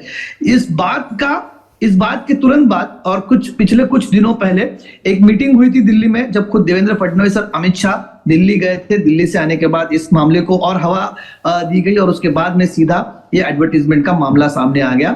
एडवर्टाइजमेंट का मुद्दा सामने आ गया। सीधी बात उसमें दो कही गई थी सौरभ। एक, सबसे ज्यादा लोगों ने यहां पर अपना वोट दिया है, पसंदी दी है एकनाथ शिंदे को बतौर मुख्यमंत्री, और बतौर उप मुख्यमंत्री उनकी चॉइस है देवेंद्र फडणवीस। इस बात को इस एडवर्टाइजमेंट में बहुत बोल्ड तरीके से बताया गया था। अब ये कहना, और अगले बार भी 2024 में इसी जोड़ी को देखना है, यानी कि शिंदे को फिर से मुख्यमंत्री के पद पर देखना और देवेंद्र फडणवीस को फिर से उप मुख्यमंत्री के पद पर देखना है। ये बात देवेंद्र फडणवीस को इतनी रास नहीं आई। उस दिन दोनों ही कोल्हापुर जाने वाले थे। कोल्हापुर में एक बहुत बड़ा फ्लैगशिप प्रोग्राम है, शासन आपल्यादारी नाम से, सरकार आपके घर पर, आपके द्वार तक, इस नाम का वो प्रोग्राम था। इस प्रोग्राम के लिए दोनों का साथ में होना जरूरी था, लेकिन फडणवीस वहां नहीं गए। दूसरे दिन भी एक प्रोग्राम था, नहीं गए। और दूसरे दिन सिर्फ रुके ही नहीं वहां पर, उसके आगे बीजेपी के नेताओं ने सीधी तुलना कर दी मेंढक के साथ में।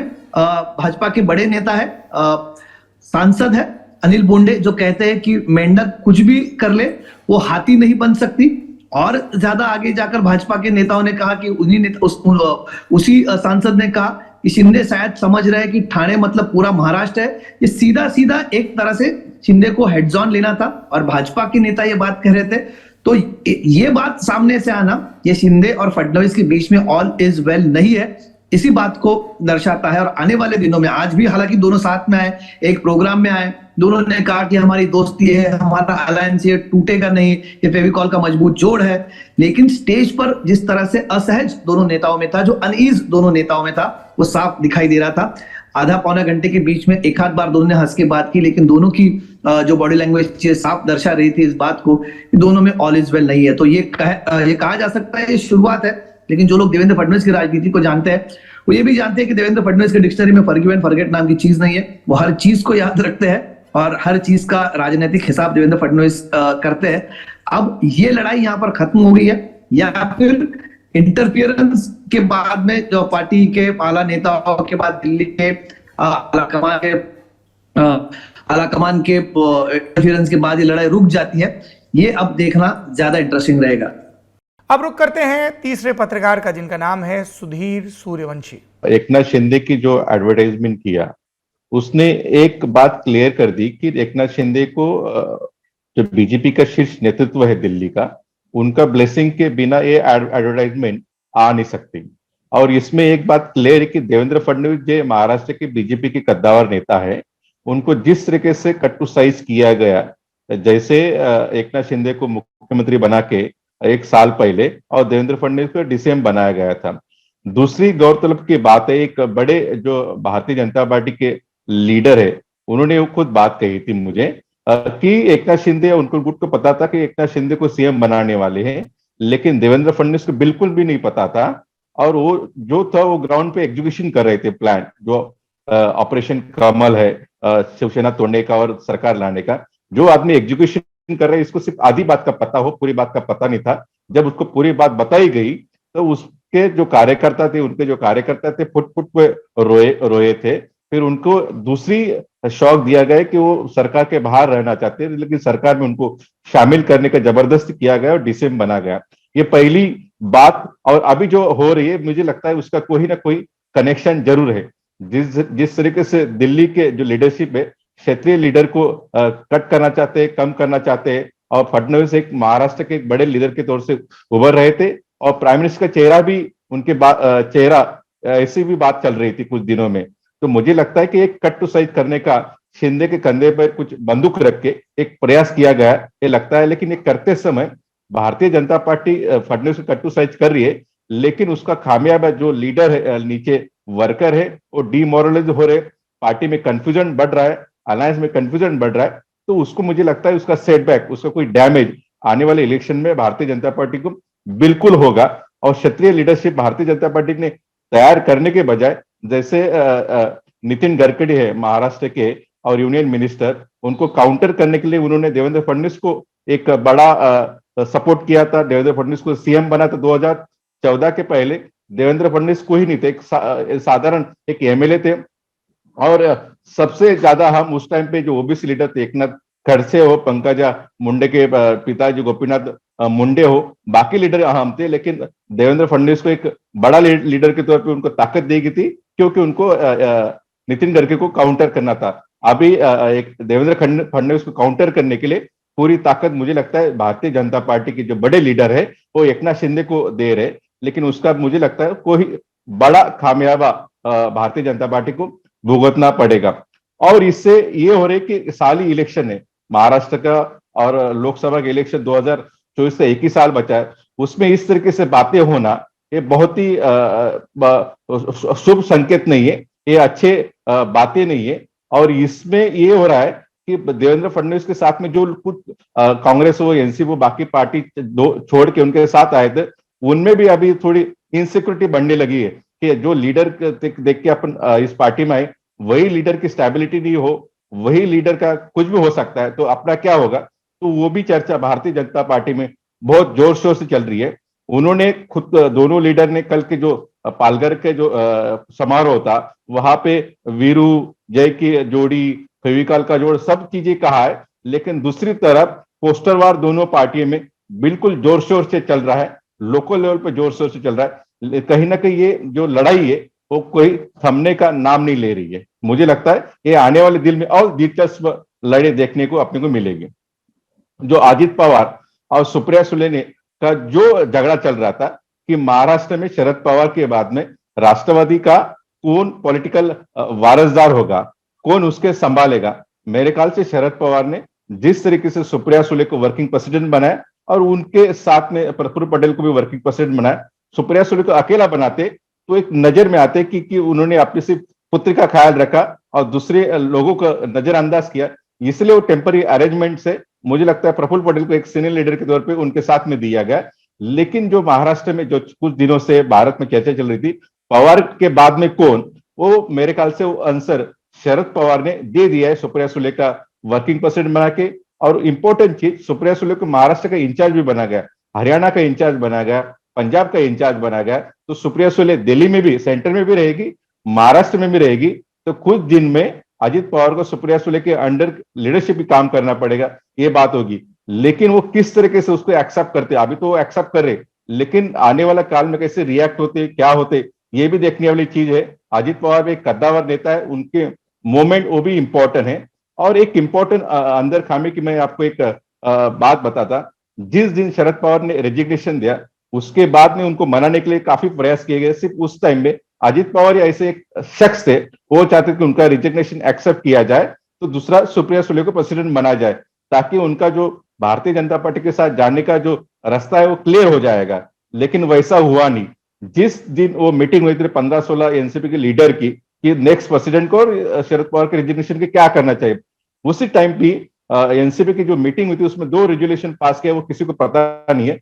पहला रेजोल्यूशन ये था कि सुप्रिया सुले को प्रेसिडेंट बना जाए जब शरद पवार ना मानेंगे, शरद पवार कहेंगे कि मुझे रेजिग्नेशन लेना नहीं है, तो उन्होंने ले लिया तो सुप्रिया सुले प्रेसिडेंट रहेगी, नहीं लिया तो सुप्रिया तो दूसरा कुछ किया जाए। उस टाइम पे अजित पवार ने काफी अहम रोल प्ले किया था। उनको लगता है कि शरद पवार की उम्र हो चुकी है, बाकी जो अभी जो आने वाला जो पॉलिटिक्स है महाराष्ट्र का भारतीय जनता पार्टी के साथ किया जाए, क्योंकि उनको लगता है कि ईडी सीबीआई से भी छुटकारा मिल जाएगा और पार्टी सेंटर में भी पावर में है और स्टेट में भी पावर में, तो उनका भी फायदा मिलेगा। तो दोनों चीजों करते हैं। लेकिन शरद पवार की चीज ऐसे कि उनका जो सेक्युलर है, प्रोग्रेसिव है, डेमोक्रेटिक है, जो उनकी आइडियोलॉजी है, जैसे यशवंतराव चौहान महाराष्ट्र के पहले मुख्यमंत्री और उन तक और लेके जाने वाले जो वारसदार रहेगा वो सुप्रिया सुले।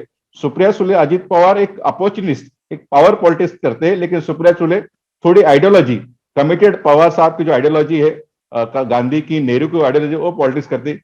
इसलिए सुप्रिया सुले का लीडरशिप अजित पवार के कंपैरिजन में लोगों को ज्यादा पसंद रहा है, जो आइडियोलॉजिकल कमिटेड लग रही है। लेकिन आने वाला जो काल है वो एनसीपी के लिए भी काफी कठिन है, क्योंकि अजित पवार के स्टेटमेंट में अभी भी अपोजिशन के सुर में सुर नहीं है, वो बीजेपी को ज्यादा फेवरेबल स्टेटमेंट लगते हैं।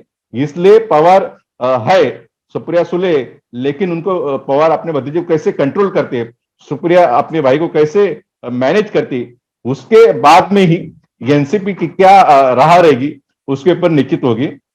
दूसरी इंपॉर्टेंट चीज, जो कुछ दिनों में एक सर्वे आया था कि उस सर्वे में एनसीपी को कांग्रेस से कम वोट शेयर है पब्लिक का, तो मुझे लगता है कि एनसीपी का जो प्रॉक्सिमिटी बीजेपी के साथ है और बीजेपी के साथ में जो जाने का उनका चल रहा था, उससे कहीं ना कहीं उनको डैमेज हो रहा है।